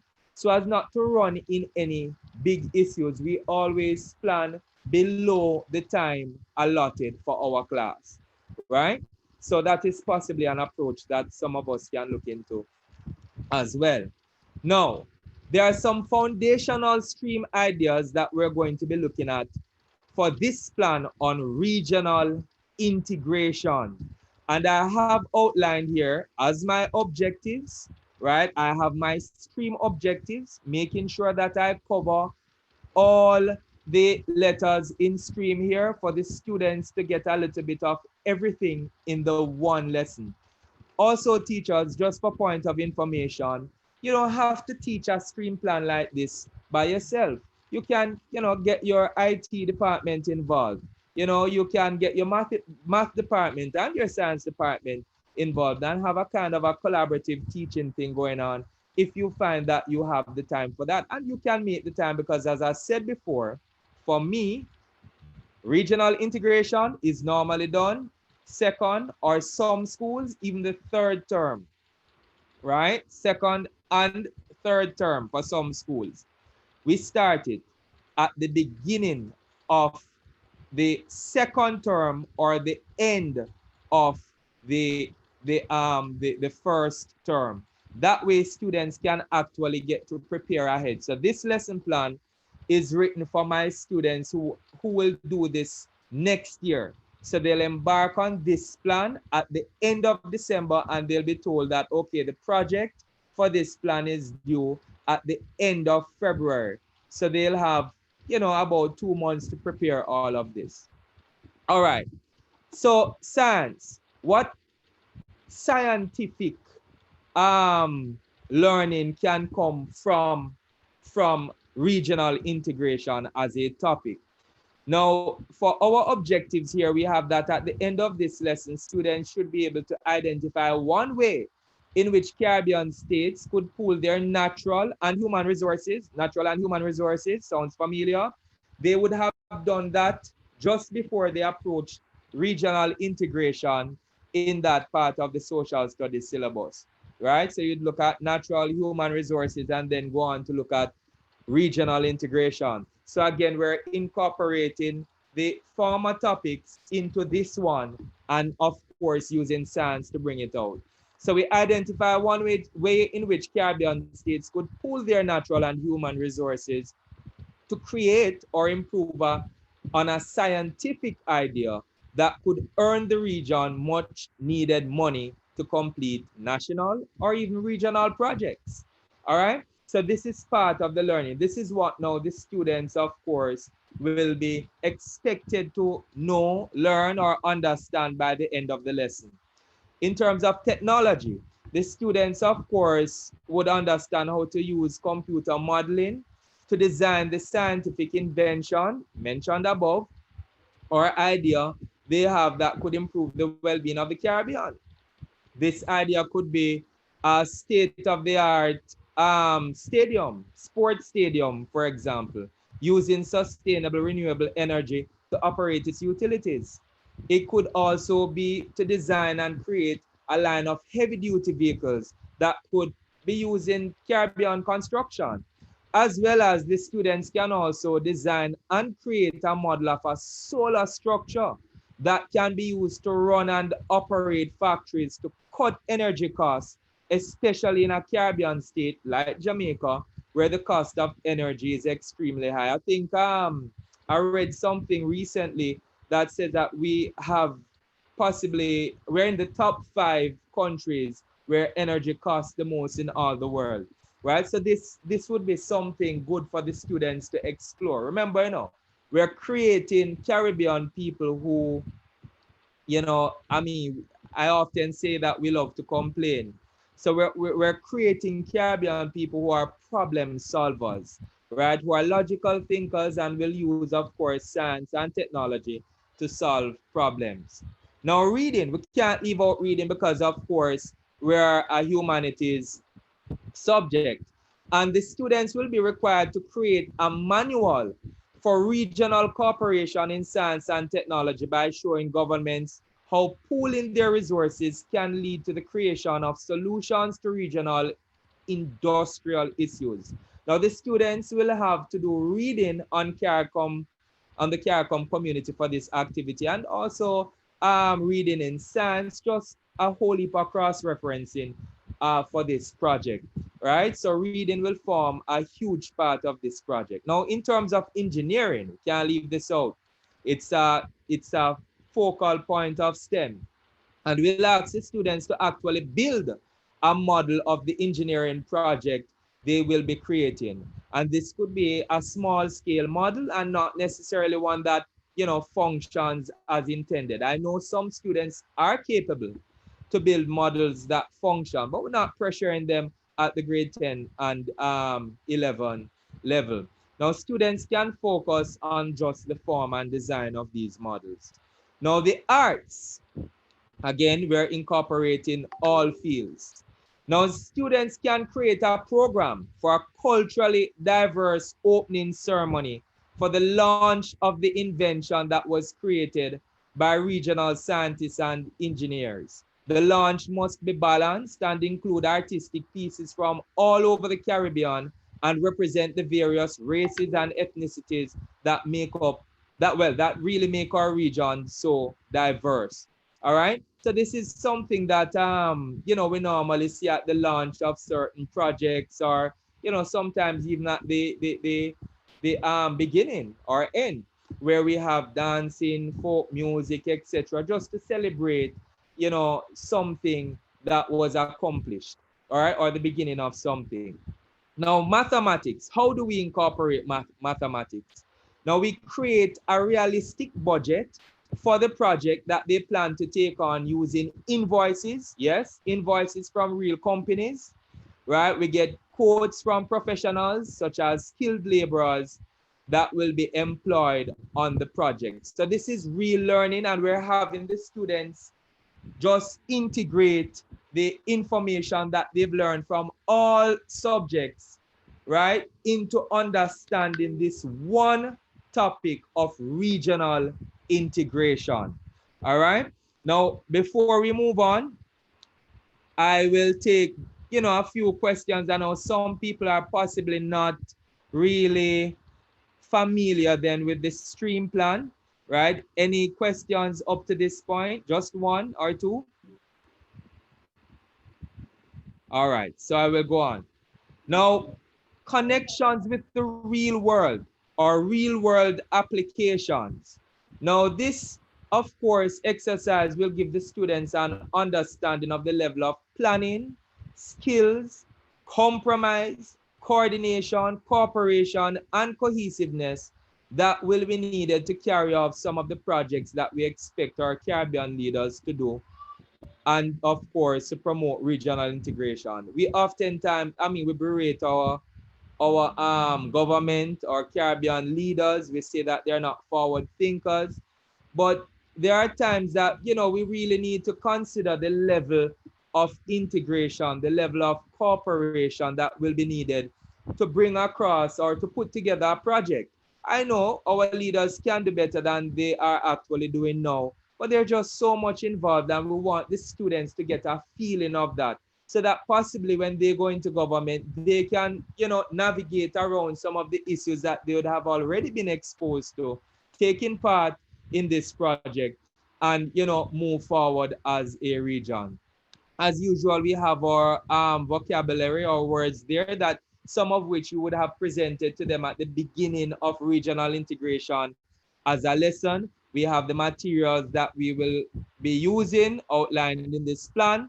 And of course, we have the expected information or information that we expect the students to know by this point, where of course regional integration is concerned. All right. And then of course you can choose whatever warm-up activity that, you know, you like to introduce your lesson. I know you are creative teachers, and of course you have your way of warming up your students. All right. Now, As an engagement activity, what I do with regional integration, especially when I'm taking on anything to do with CARICOM, I kind of get out of the way the thought that, all right, when we talk about anything social studies, we're talking about Jamaica. When we talk about regional integration, we're only talking about Jamaica. So you're writing a regional integration essay, you write a Jamaican, an essay about Jamaican affairs, right? And why Jamaica is not part of this, or why Jamaica is not. So it's all centered around Jamaica. We teach it like that. That is how I used to teach it. And I've found myself constantly sometimes just using Jamaican references to my students because it's, you know, it just comes naturally, you know. However, we have to get that out to the students that social studies is a regional syllabus and they have to pull on examples from all over the Caribbean. But what I do with my students is to just get the Jamaicanness flowing out of them and let them understand, yeah, man, we do believe Jamaica is the greatest. We're not disputing that. So we have them watch a YouTube video on Jamaican culture, and then we ask why they, the students, believe that the island, Jamaica, is considered by Jamaicans as the best in the region. And some students will go on and tell you, say, sir, them know say we are the best, right? And then, of course, I'll present to them a video of somebody from outside of the region who actually thinks possibly Jamaica is the best. Now, I'm not going to play all this video, but I'm just going to show you a snippet, right, of what the students will look at, probably a minute or 30 seconds, really, right, of what the students will look at as, you know, an engaging activity. My job is to make college easy. Is everybody seeing my screen here? Yes, everybody seeing the video? It is still on the lesson plan. Still on the lesson plan. All right, I'll quickly share this small, all right. Because students have a lot on their plates. Like Harper, an econ major who piles on the pressure. Jamaican subscriber Ashley P sent me this book of Jamaican patois poems by Louis Bennett. Here's a poem about a time a circus came to Kingston and a lion escaped from its cage. What a magic, what a mystery. Circus lion boss him bound, and the crowd don't get excited, and the crowd is safe and sound. Jamaica people granny child, Jamaica people bold, to face the king of beasts with everything under control. The lion bust the cage door down, the lion jumped the wall. Not a soul done holler out, and not a soul done ball. The lion mingled with the crowd and prowled from west to east. The people sitting calmly and salute the king of beasts. I love patois. It's time to learn geography now! Hey everybody, I'm your host Barbs. Jamaica, probably the most iconic Caribbean nation to ever hit international mainstream pop culture. So many things to talk. Probably the most iconic Caribbean nation. That cracks the students up all the time. Oh, let's just jump in.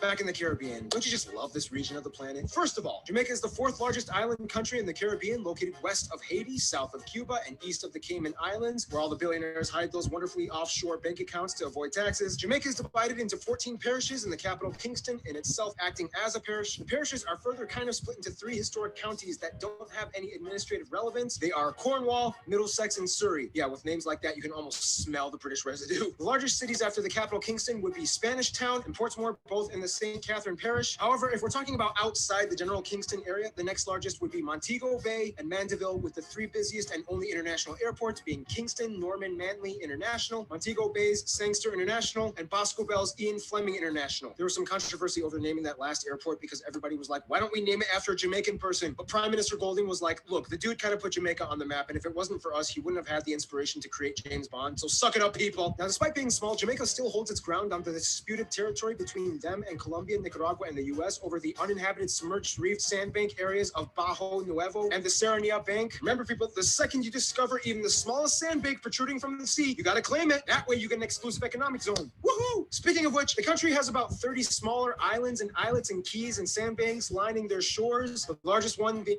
All right.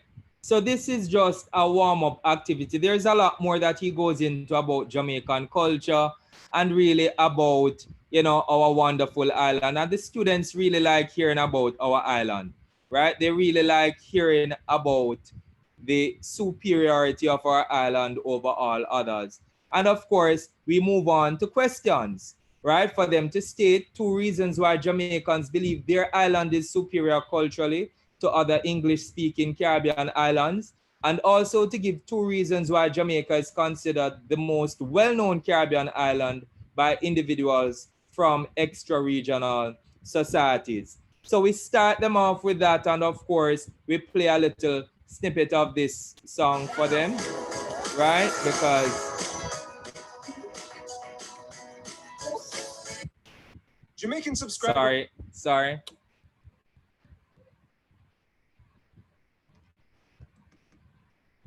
Right? That next video should have been this one that we play for the students.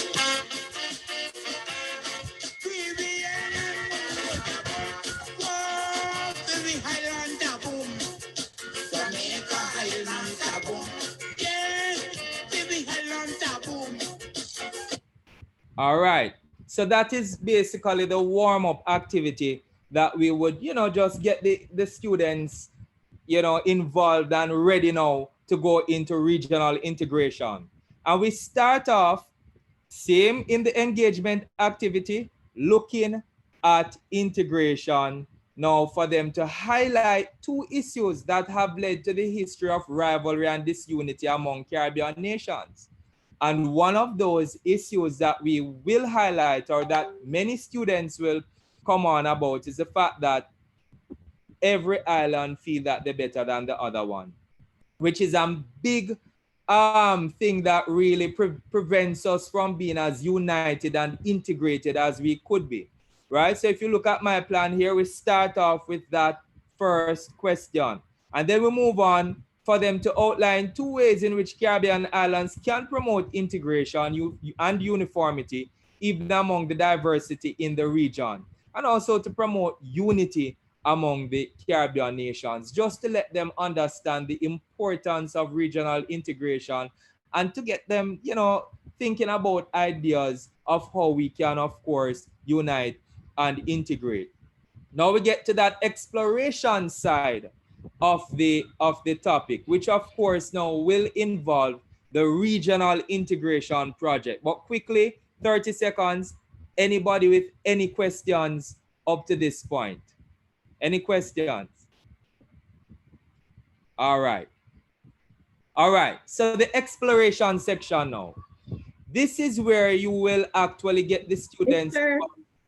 Sorry. Mr. Thompson, the second time I tried to ask a question and it's like. Oh, I'm sorry. All right. Okay.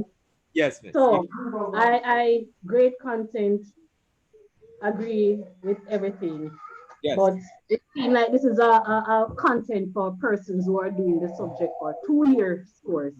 How do we inculcate all of this when we're teaching extension students who have left school for 10, 15 years?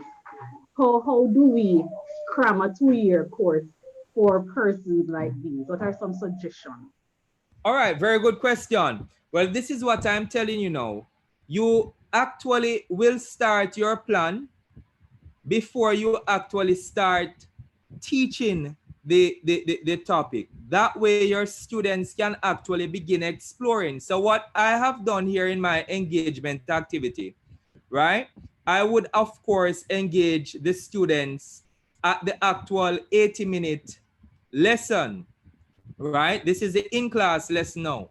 So I will have them engage, have them talking, have discussions, show them the videos.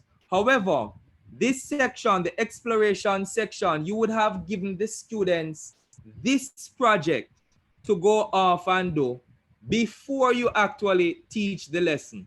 So for my students who will be doing regional integration in around March, for example, right? They will actually get this project and the PowerPoint that I will show you, just a brief snippet of the PowerPoint. They'll get the PowerPoint and this project at the end of this school year, which is around the 10th of December, right? And they'll embark on this project. And when we start this lesson, that is when now they'll, start presenting their findings during the lesson. So you don't wait until you're actually at regional integration or at the point where you're ready to teach regional integration before you start it.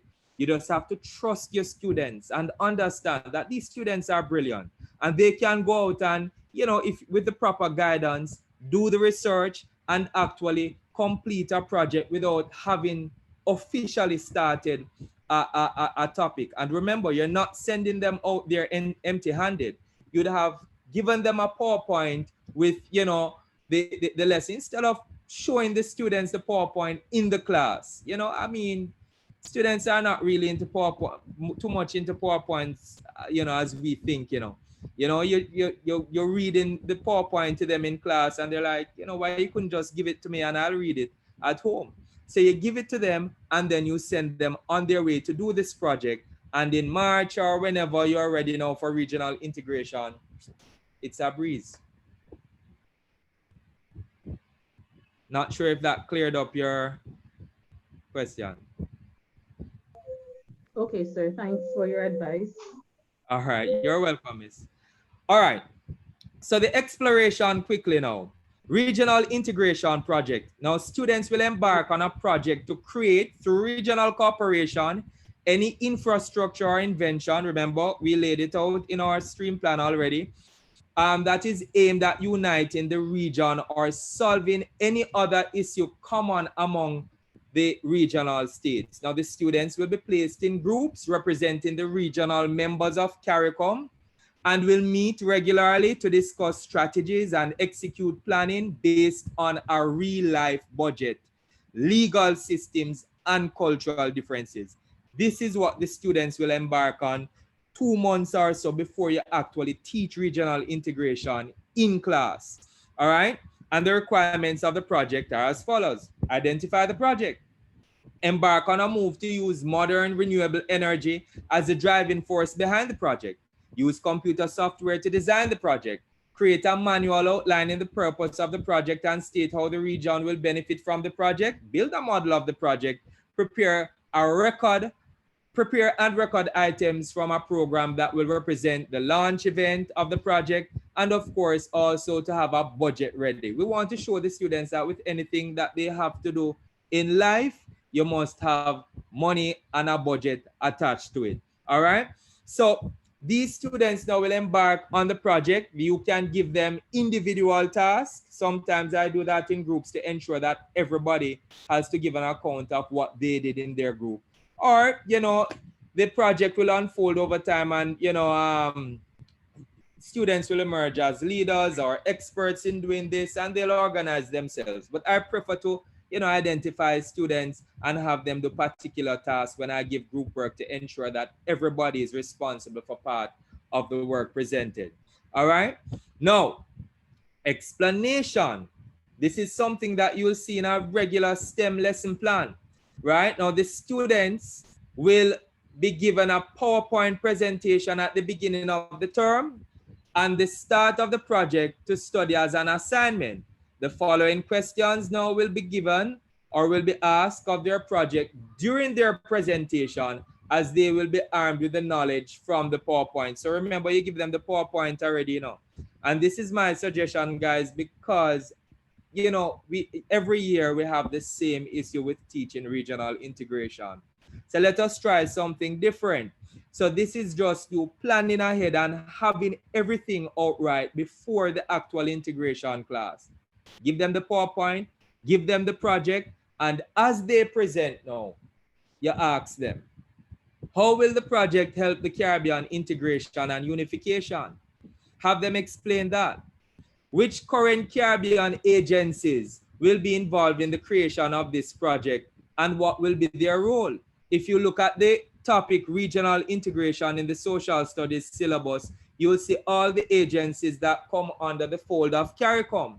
This will give the students a way of exploring and understanding what these agencies do through the design and completion of this project, instead of just reading it on a PowerPoint in class and trying to cram from a textbook, right? They're actually, you know, building something now using or getting these agencies involved.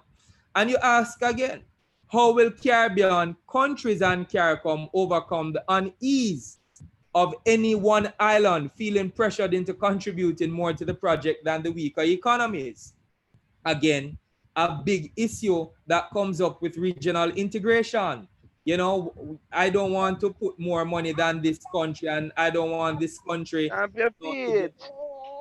Where's your slippers? Okay. Oh, you're taking All them right. off? Right. So we ask them this question. Colleagues, Mr. Kevin, please hold. Colleagues, please mute. Thank you. Go ahead, sir. I'm muted. It's good. All right, thank you. All right. Next question you ask them. How will CARICOM choose a regional leader to helm the project? Again, you know, just deciding on you know, leadership among ourselves. It can be a pretty daunting task because, you know, we all want to be leaders and we all want to see our leaders helm Caribbean organizations. So we ask this of the students: how will we choose a leader? Which country will be the center of the building of the project? You know, where will the building be located? Where will the factory that will produce whatever we will be making be located? All these things are important humps to overcome that we need the students to think about and have them understand that these are the things that preventing the integration. These are the things that our leaders have to calculate and think about, and they have to bring back these things to their respective parliaments and politicians that can actually put down these ideas, right? So these are some of the things that we ask them to help them understand why regional integration is so difficult. And then, of course, we ask, how will CARICOM leaders ensure that laborers, contractors, and suppliers from across the region would have an equal and fair chance at servicing the project? Very important, because we want to give all our constituents a work and big up ourselves as politicians and tell them that it's me give you that work, you know, so that they can vote for us in upcoming elections. So with each Caribbean island doing that, again, it hinders integration because there are disputes arising out of, you know, these types of cooperation that we want the students to understand. Now, coming on to the end of the lesson, we look at elaboration. And we have the students now expand on what they have learned, right? Because remember, we said we are creating solutions-oriented Caribbean people, not people who just complain about things in the Caribbean, but solutions-oriented people.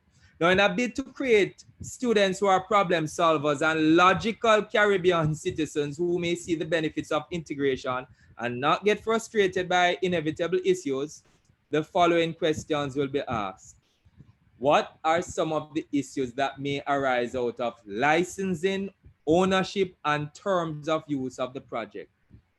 Which country will have more access than which country if it's a stadium and all these things? How do we determine access? All of these things are important. And how can regional leaders address these issues to keep the member states integrated and unified? We don't want to quarrel, we don't want to cussing. How can we go about doing that?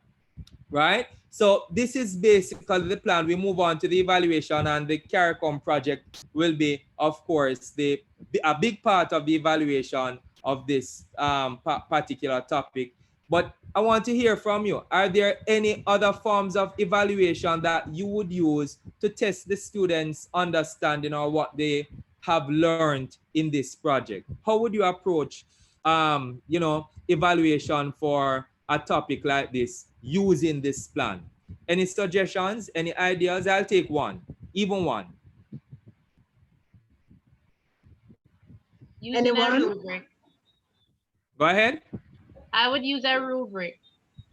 A rubric. All right. Could you elaborate a little on that, please? For the project itself, I think you had outlined different issues that will be dealt with. Yes. So, and I think you went up a bit, where you outlined the certain things that they need to have. So I would associate a certain amount of marks for certain questions. And if we're going to maybe have it be a more detailed rubric, then we might allocate or differentiate marks based on how well developed their answers are. Excellent. I think that's a good idea. right? Mr. Thompson, I was thinking that if they go to the extent of doing such a very detailed call it coursework Yes. in designing this project, I would Yes. have them present it maybe to a forum at the school, maybe other students, maybe to some specially invited persons to the class, to actually, you know, not just give them a grade 4, but to show off what our young minds actually can come up with. I'm actually going to steal that idea, Mrs. Bailey-Marshal. That's an excellent idea. I think yes, and the students will definitely be more encouraged to put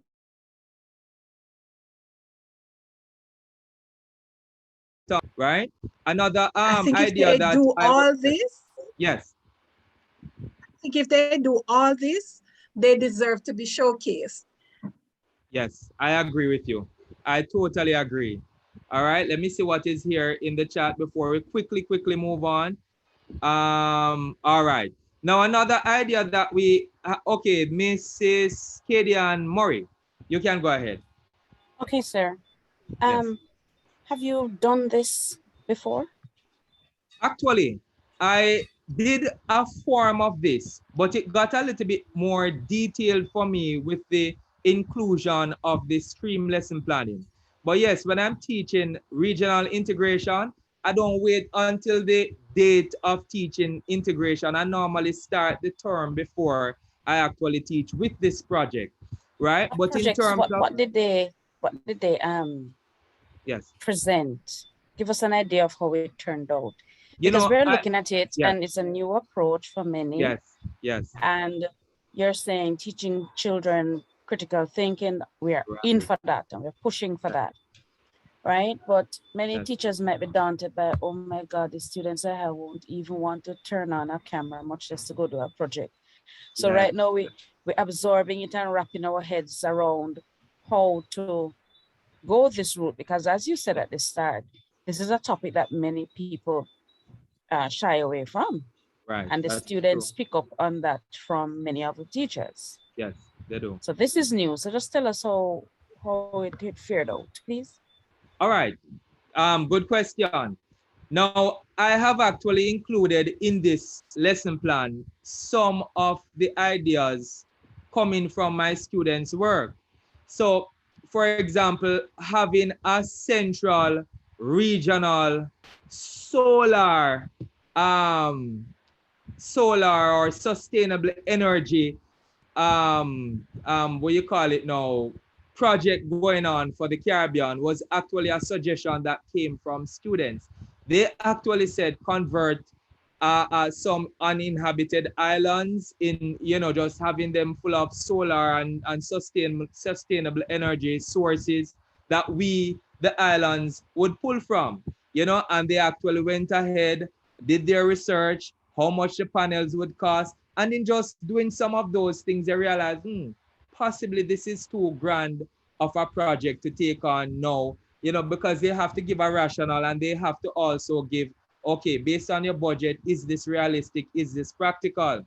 Another thing that came out, which I use in the plan, not my ideas, students' ideas, for us to have a Caribbean multinational stadium at one of the larger Caribbean islands, something that all the islands, you know, would contribute to, and the stadium would use state-of-the-art energy sources.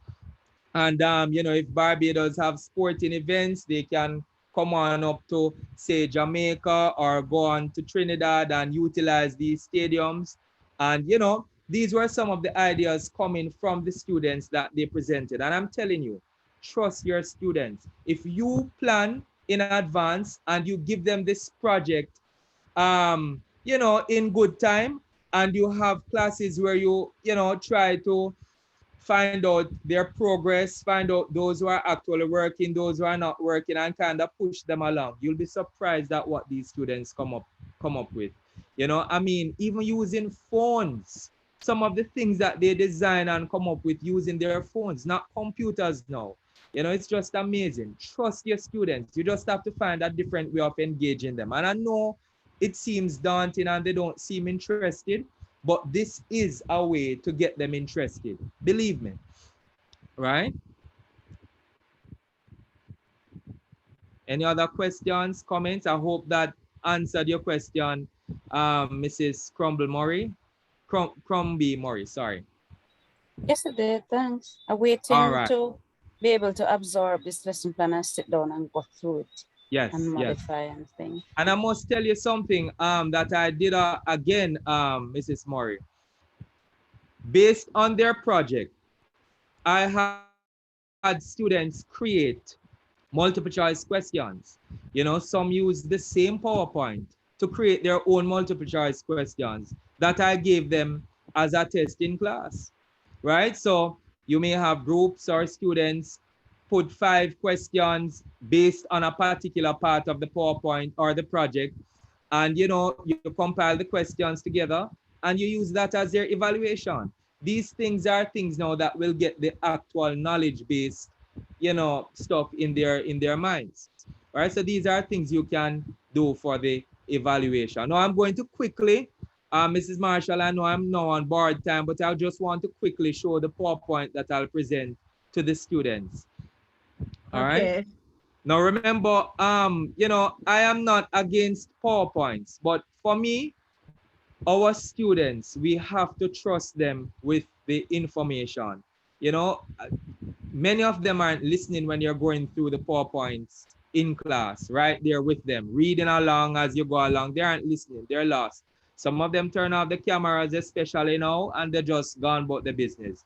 So we have to present this to them and have them present questions, right? Based on the information in the PowerPoint that forms part of the project or part of an assessment. And then you'll find that the students will read, all right?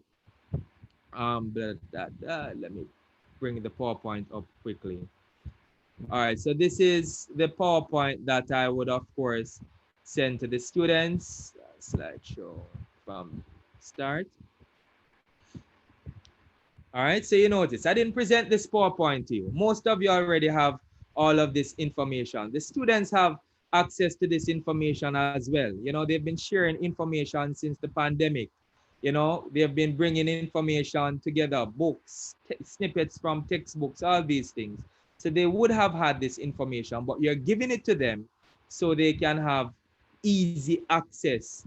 And of course, they can embark on their project with some information base. Okay, I'm not accident. Drum roll thing.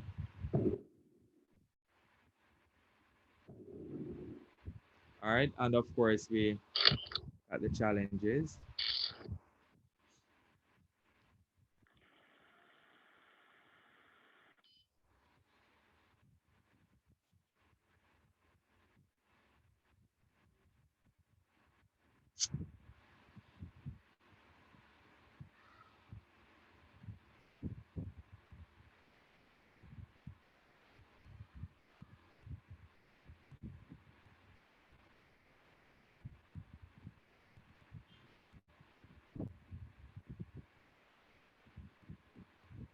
All right. So that is, you know, the PowerPoint that I would have given to them and that I will be giving to my students come around the 10th of December to prepare them to embark on the project and also prepare them for the lesson on regional integration that they'll be doing in March. We just have to plan ahead. I hope this presentation was helpful, and in any way at all that I can help, you can definitely contact me. I'll put my contact info below, and I'll also see how best I can pass on this presentation and the lesson plan to Mrs. Morris so that she can pass it on to everybody. Thank you, ladies and gentlemen. Thank you so much, Mr. Thompson. Very good presentation. Wow, what an amazing lesson plan. And I'm sure the teachers would love for you to share with us the PowerPoint so they can still have access to the basic information as well. Ladies and gentlemen, are there any questions for Mr. Thompson? We are 6:25 at this time and trying to wrap up. I need to hear from my team behind the scenes, what is happening with the elections, if voting has concluded, what is the situation, if we can have any results this evening or not. But while they are getting ready, Mr. Black, Miss Mackenzie Nats, and our Director of Elections from outside the group, Miss Carla Allen. She's a teacher from Holland, and she has worked with the EOJ. I would have said all of this in my report earlier, but we forgo the report so as to facilitate, seeing that we were running very late in Madam terms President? of having all our presentations. So, Mr. Black, Yes, Madam just President. 1 second. Are there any questions for Mr. Thompson, first of all? Are there any questions for Mr. Thompson, first of all? All right. I see in the chat, excellent presentation, excellent presentation, excellent presentation. And there are several comments being given here. Collaboration and communication is brought out, teamwork, functional cooperation. I even have a request for a resource person, application of knowledge, and there are so many comments there, Mr. Thompson, on the presentation. Truly, it was very, very well done. Mrs. Marshall? If there, yes, Miss Walker. Sorry, I had my hand Miss up Walker? earlier. Yes. Yes, sorry. I had my hand up earlier because I wanted to see the materials he had listed, the ones that he was working with. I don't know if he's willing to just list them for me. Let me hear what materials he was working with. Materials working with, be a little bit more specific, Miss. No, from Mr. What Mr. Walker. was working with. The materials he was working with. He had it on the presentation that I wanted to see it from that time. My hand was up Yes. because I am sorry about that. Let me quickly just show you at the top here. Okay, at this section here. where you have the materials like the PowerPoint and so on. Right here. I think this is where I put it in Oh, red. Right? yeah. Right. Yeah. Sorry about that. I didn't see your hand. I'm sorry. Right. So the students will use all of this to basically create their presentations and present them as well. You know. So and you as the teacher can guide them as to what tools they can use. Possibly you can collaborate with your IT department at your school to find out the possibilities of, you know, designing, creating, and presenting the information. You know, I mean, trust me, the students use Movie Maker. They have some Adobe suite that they use to create some pretty amazing presentations, you know? Yes, thanks. That's what I wanted to see. Thank you. Okay, you're welcome, Miss. Okay, Miss Walker, you're most welcome. Mr. Black, Mr. Joshua Black, he is one of our parish reps. He's a parish rep for Trelawney, and he has been working very, very hard to ensure that this show goes on. Mr. Black, could we get an update as to what is happening there? Madam President, it's one of the most painful things to see.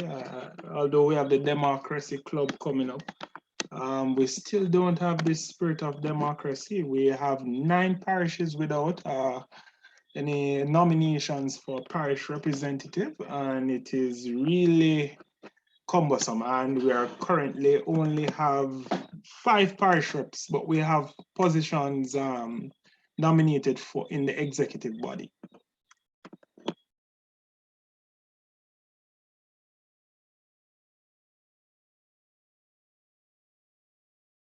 Okay, do we have persons nominated for each of the exec position? Yes, ma'am, and we are going to send out the link immediately so that the vote can go on right now. Oh, so we have not Give us a started second, the please, voting? Joshua. Give us a second. Hold on there, Joshua. Don't send anything just yet. Am I to understand that up until now, we've only taken the nominations?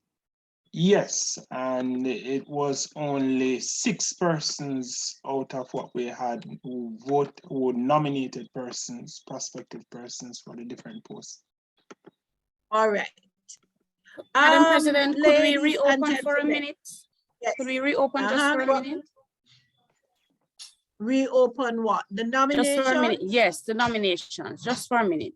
Because now people may have been watching the presentation and not double tasking on it. Okay. I was about to suggest that we could use the big group. We're at AGM, our big group is over 250, I think. And we only have 50 something tops in the meeting. So I was thinking if the AGM is willing to give the nod on it, that we could post the nomination forms tonight, ask persons to so duly nominate the persons they wish to have selected or elected for people to vote for in the elections, and run the elections maybe tomorrow in terms of putting out the link for the actual voting to take place tomorrow. Seeing that one, so many persons are not here, and two, that the nominations have been slow coming in. I would need for the AGM to say yes to this because we have never had an election outside of AGM. So I can't just do it on my own. If not, we would have to continue for a few more minutes to allow for voting to take place so that we could decide. So AGM, this is your opportunity to exercise all this democracy that we've been talking about. Those of us who are here, time is well spent. 1, 2, we don't have the majority of our group present.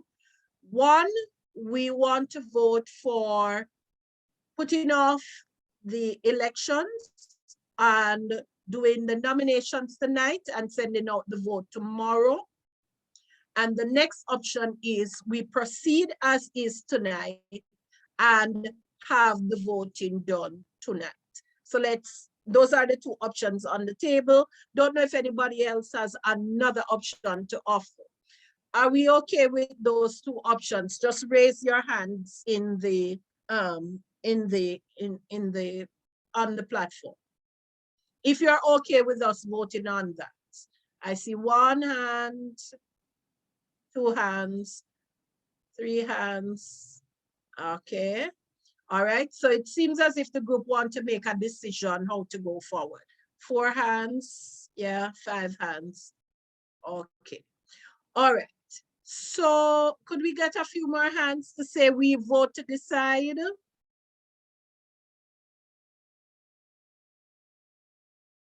All right. Okay, so let's decide on the 2 things that we have in front of us. 1, so take down all the hands now. So we're going to vote. So we're deciding to vote. Yes. Okay. First option, we put off the vote until tomorrow. So we would put the nominations form in the big group tonight and send out the link for the voting forms for tomorrow. Those who want us to do that, to postpone, delay for tonight and then vote tomorrow, show hands.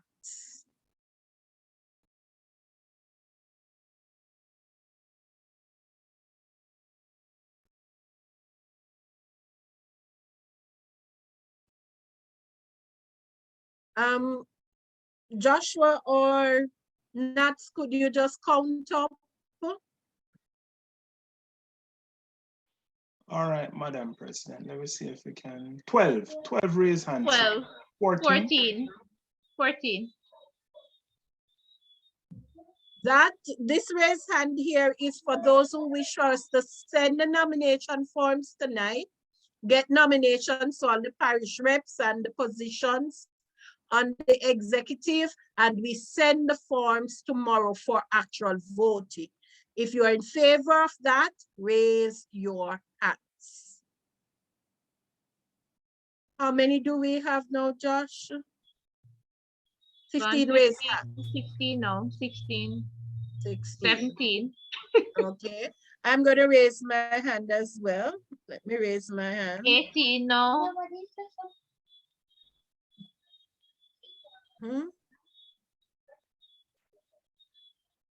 Where's my raised hand? But we still don't have a majority of the 43. That's what I'm thinking. We are 43 at present, and we still don't have a majority of the 43. So we have at the moment 19 or 19 persons. 19. We still need a few more if we're to do for. Because we have a total of 44 persons in the meet At the moment, yes. Right.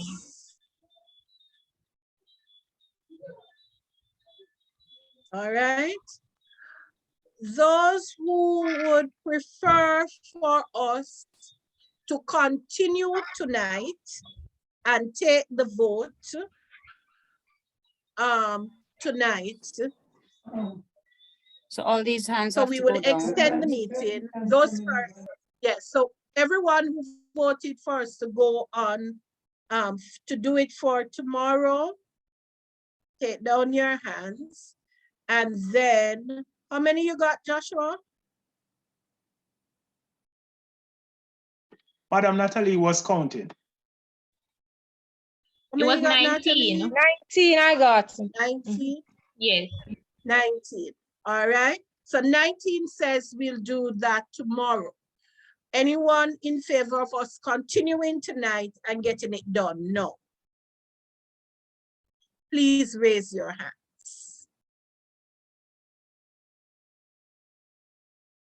I see one hand raised for continuing. Anyone else? All right.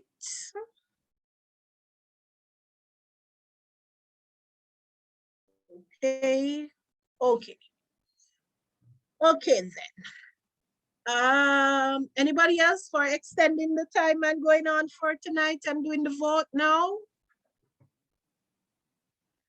All right.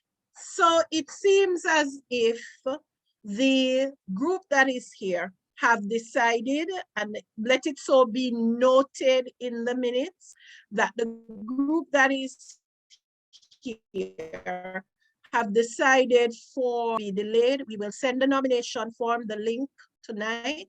We will gather the nominations, and the persons who were duly nominated, meaning they have at least 2 persons who have sent up their names to be nominated to for the positions. Then we will put all of those names in the form, and then the form will be sent tomorrow with the names of the persons so nominated, and you will have the chance to vote throughout the course of tomorrow for the executive, and we will announce the new executive at a later date. Yes, Suzette. Mrs. Wallace-Scott. Mr. Thompson has shared his contacts in the chat, so please make a note of it. Yes, Just want to be Suzette. clear. what we have done this evening is just to nominate the persons that are going to vote on. That's all we have done so far. That's all we have done so far. Okay. The voting for the persons have not happened because Okay, that's we what you're are talking short. about. I thought it was a nomination you were talking about. No, we are actually short of nominees for the parish reps because while we have gotten some nominations for the No, I didn't know that is nominations we have done this afternoon. I thought it was the whole process. Okay, I understand. No. Okay, good. All right. There is also a link in the chat for the feedback. People, we need feedback. We must know how you feel about what it is that we are doing. If you're good, if you're not good, what is it that you think we should do better or improve? Do we need to do more of this or less of that? I did not get a chance to read my report, but sufficient to say that there are plans in place. There are plans for different things. I don't know if I should quote this particular political leader, but she once said that when you don't see me, I'm working. So even if you don't see the exec, we are working, always trying to put things in place that we think will help you. But if you say to us, then we may be better able to accomplish or do some of the things that, you know, we don't just think you want, but actually do know that you want for us to do. So please complete the feedback form for us today. Mrs. Vassell is our education officer, and we could not possibly close without asking Mrs. Vassell to give her 2 cents, and then we'll take the vote of thanks, and then we will close. Mrs. Vassell, are you still with us? Good evening, colleagues. Yes, Donaree, but I have been in and out, so I missed some of what you were saying just now. Sorry, I'm in 2 meetings. 1 second. All right, I am with you now.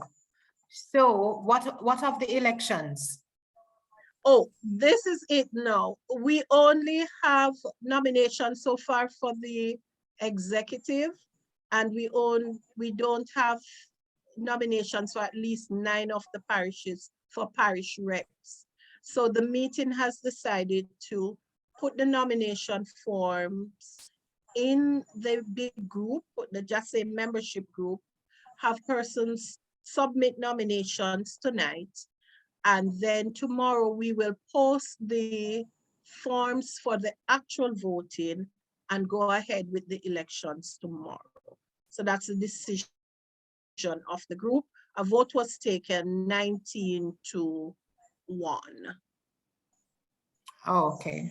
I see Mrs. Crumbie-Murray's hand is up. Yes. Mrs. Crumbie-Murray. I was asking if we are going to be extending nomination, but I got the answer. I just forgot to lower my hand. I'm sorry. Okay, okay. Yes, Mrs. Vassell. Okay, just let me say my 2 bits because that is now 6:45. Dinner time has passed. But yes. Good evening, colleagues. Good evening, President, Madam President, members of the executive.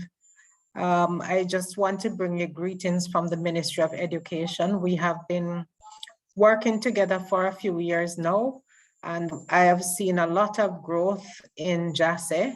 The pandemic hit in March 2020, and we have moved to the online space.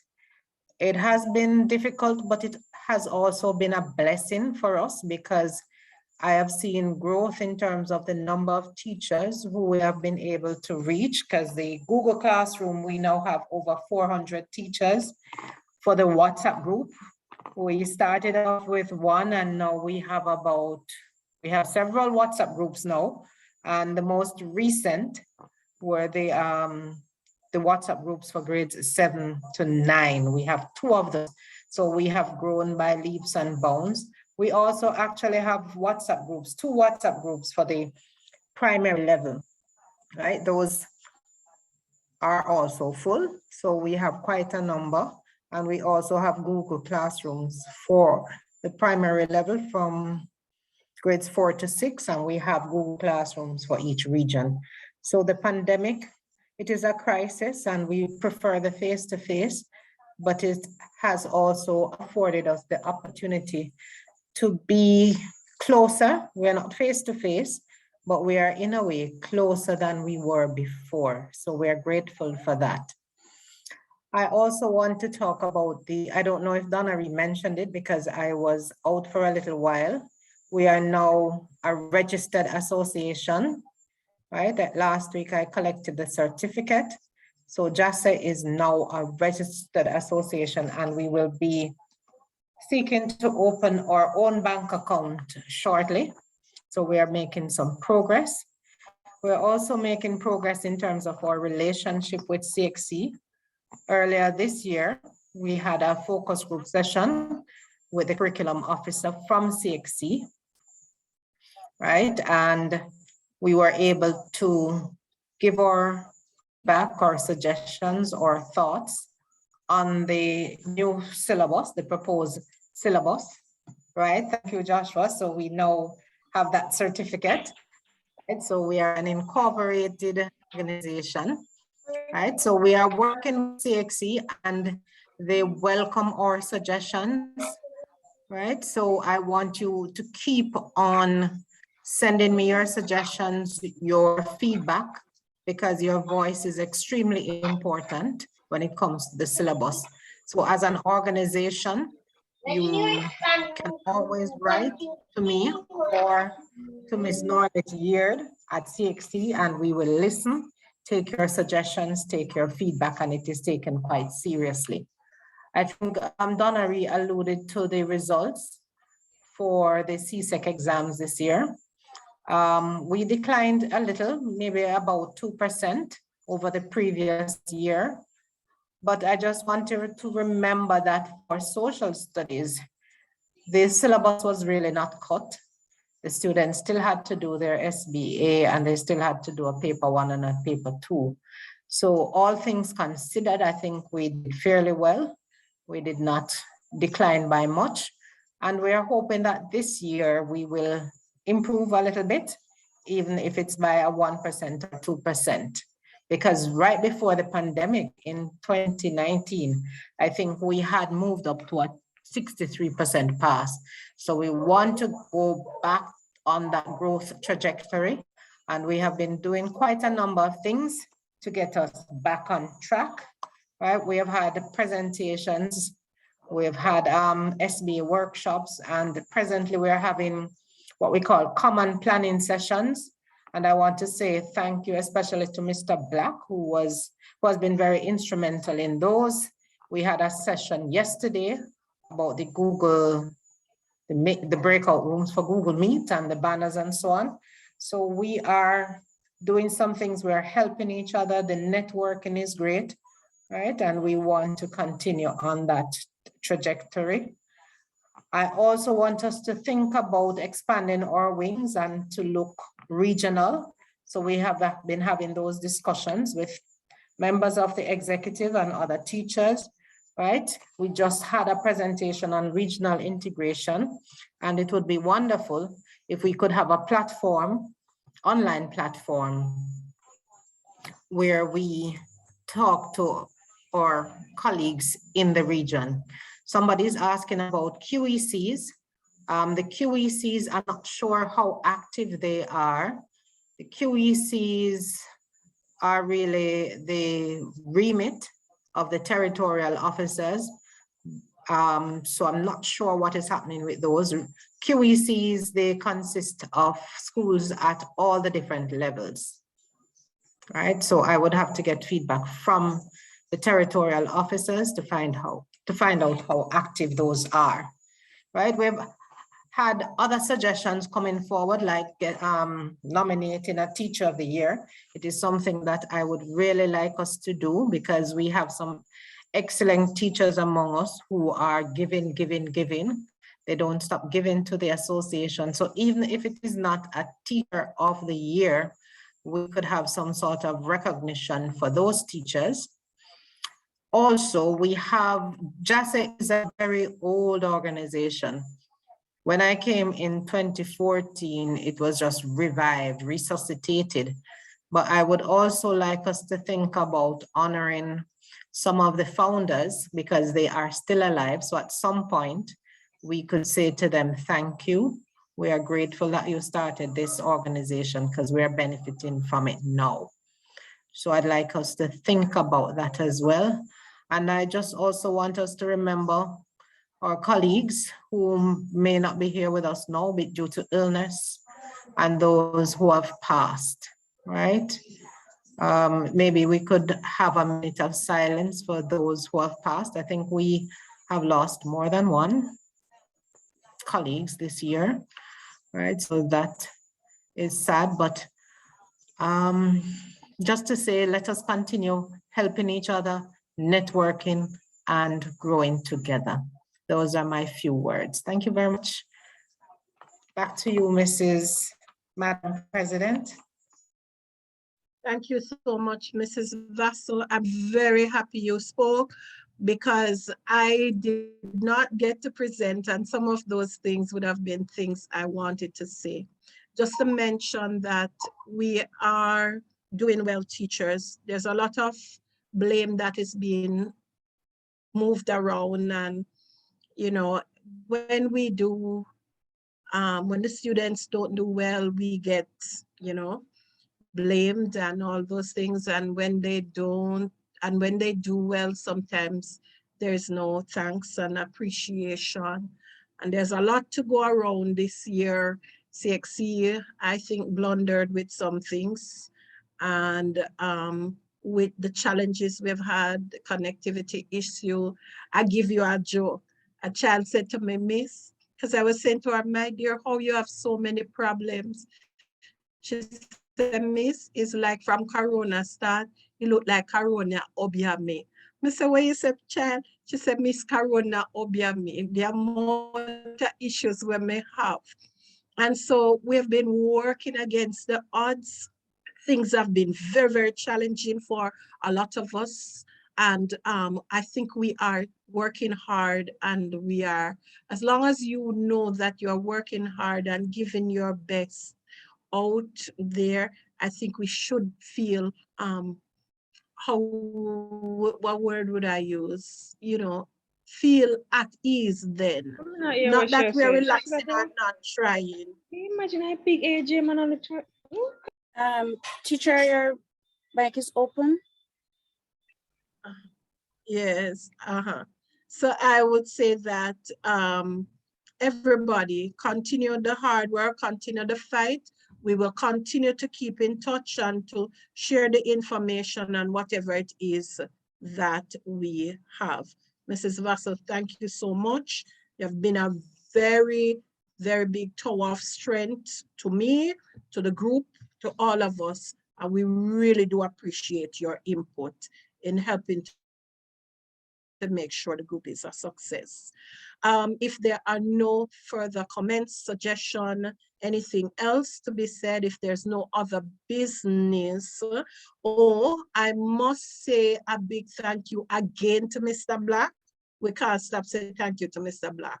He has been really working hard, helping out with putting together all of the technical things in terms of whatever was done today behind the scenes, getting the forms ready for the election, the this, the that, the whatever. Thank you to the other members of the executive that chipped in, Natalie, Trudy, Mrs. Crumbie-Murray.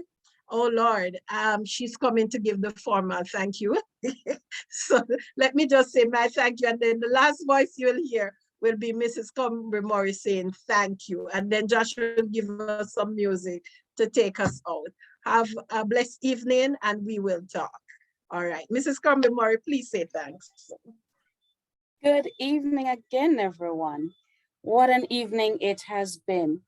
We thank our Secretary, Trudy and Trail, for inviting the presence of the Almighty Creator in our midst. You reminded us that God has given us all we need to survive in these difficult times, including each other. President Donaree Marshall, you reminded us of our executive team and how much we've been working and how much we crave the participation of others. Yes, I second that. You outlined our workers this year, some of the workers this year.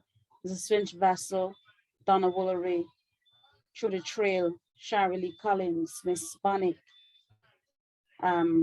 Mrs. Mackenzie. We thank Mrs. Smikle or Mrs. Smikle from CAFFE for telling us a little bit more about the Democracy Club. And Carla Ashley Grant, trust me, the financial advisor from Sagicor, you reminded us a lot about some formidable things. Miss Cheveta Rhodes, the school's personnel services. I'm sure our membership appreciated the knowledge gain. Minimum 10 years of service for retirement after 2018, and we must be in an established post. And she declared that post numbers are still being sought, and we ought to check on our reps to get information on this. And teachers, make a will if you have students under or children under 18. And importantly, don't get dismissed or else your pension may be forfeited. Ms. Grant, as I mentioned from Sagicor, you educated us about managing our resources and creating wealth for the future. And with the 3 to 5% offer that is on the table, for teachers, this is critical. Mr. Kevin Thompson, we thank you for sharing on your approach to teaching regional integration. It's good for project-based learning, and we look forward to getting some of that material and having dialogue with you as JASSE, more so since COVID, it has become a cornerstone for the humanities. And we have been communicating a lot, and that can only get better. Mrs. Flinch-Vassell, thank you for coming in and reminding us that we need to give thanks to the persons who started this, because what we are enjoying now and trying to build on, it had a foundation that was long before us. We thank you, Ms. Vassell, Mrs. Flinch-Vassell, for being an EO that is ever present and trying to get persons involved in the mission. And colleagues, Mr. Black, Joshua Black, trust me, the man that likes to be behind the scene, but you're doing a very good job in helping us in every aspect where technology is concerned and communication. We thank you, Natalie and everybody in the background. We thank you. Jassites, I say to you, thank you so much for making it AGM this afternoon. And we look forward to working together even closer to bring up those percentages in those external exams and to build each other as teachers. All right, so thank you everyone for coming. Have a blessed evening. Thank you everybody, and bye. Have a good evening. Remember to fill out the feedback form. Mr. Black.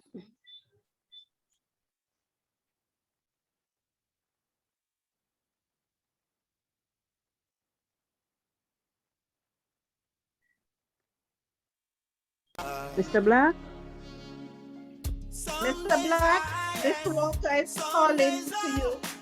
Hey, yes, madam Barry. So we can, Walker you don't is have a calling problem. You don't have a problem talking over the music. Okay, sorry, go ahead. No, I know I'm asking if you don't have a problem, you know, I don't have a problem. So you can continue to play while we talk. Yes, ma'am, go ahead. That question, we had a planning session where you showed us something with the maps. You remember when we went to the waffle and you showed me, I can't find it. I went there, right now I'm there and I can't find the software. I can't find the app. To do the map, I'm looking at some apps and nothing is there. I don't know. So I want you to tell me how It's to a find it. Walker. It sounds like you need to talk to Mr. Black off the air. Right, definitely. But we send the link from yesterday still, you know, that you can. Where is it? In the classroom? Yes, it's in the classroom. We send thanks from the education officer as well as myself, and it's there. You can go ahead and find the YouTube link and you will find the recording. Okay, if we can't find it, I'm not going to do it. Teachers, please become a part of the classroom Mr. Black, could you send the link for the classroom so the teachers who are not there as yet can join? There is just so much in that classroom, lesson plan, PowerPoint, different things, recordings of sessions that we have done. Go and browse, look for help there if you need it. Right, Mr. Black? Yes, ma'am. It really, we could share the code. We can share the code with them. I don't have the link here, but I can share the code with them. Google Classroom code. The code, yes. Yes, the code for the Google Classroom for social sciences, and you'll find help there. All right? Have a good evening, everybody. All right. You have always made a way, God. Oh, God. Oh, God. Some days high and some days low, but I will not give up. No, I won't let go. I know God will make a way for me. Yeah. Oh, I see troubles on the left, troubles on the right. Trusting in you, oh God, I know I'll be alright. I know God will make a way for me. That's our way out of the AGM.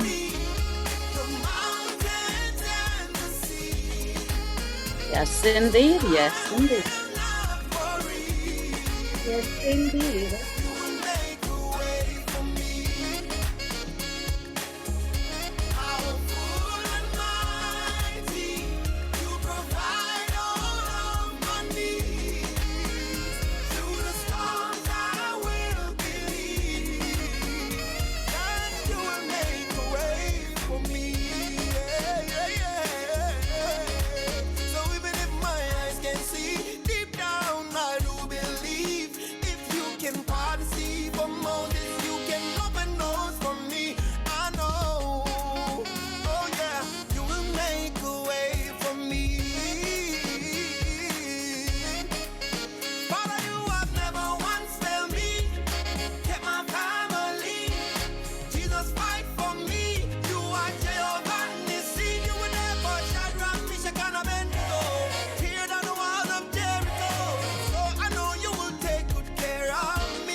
Joshua, Yes, Madam President. you're the one who started the recording or me? I am the one. I'm going to end it right now. Okay, and save it so we can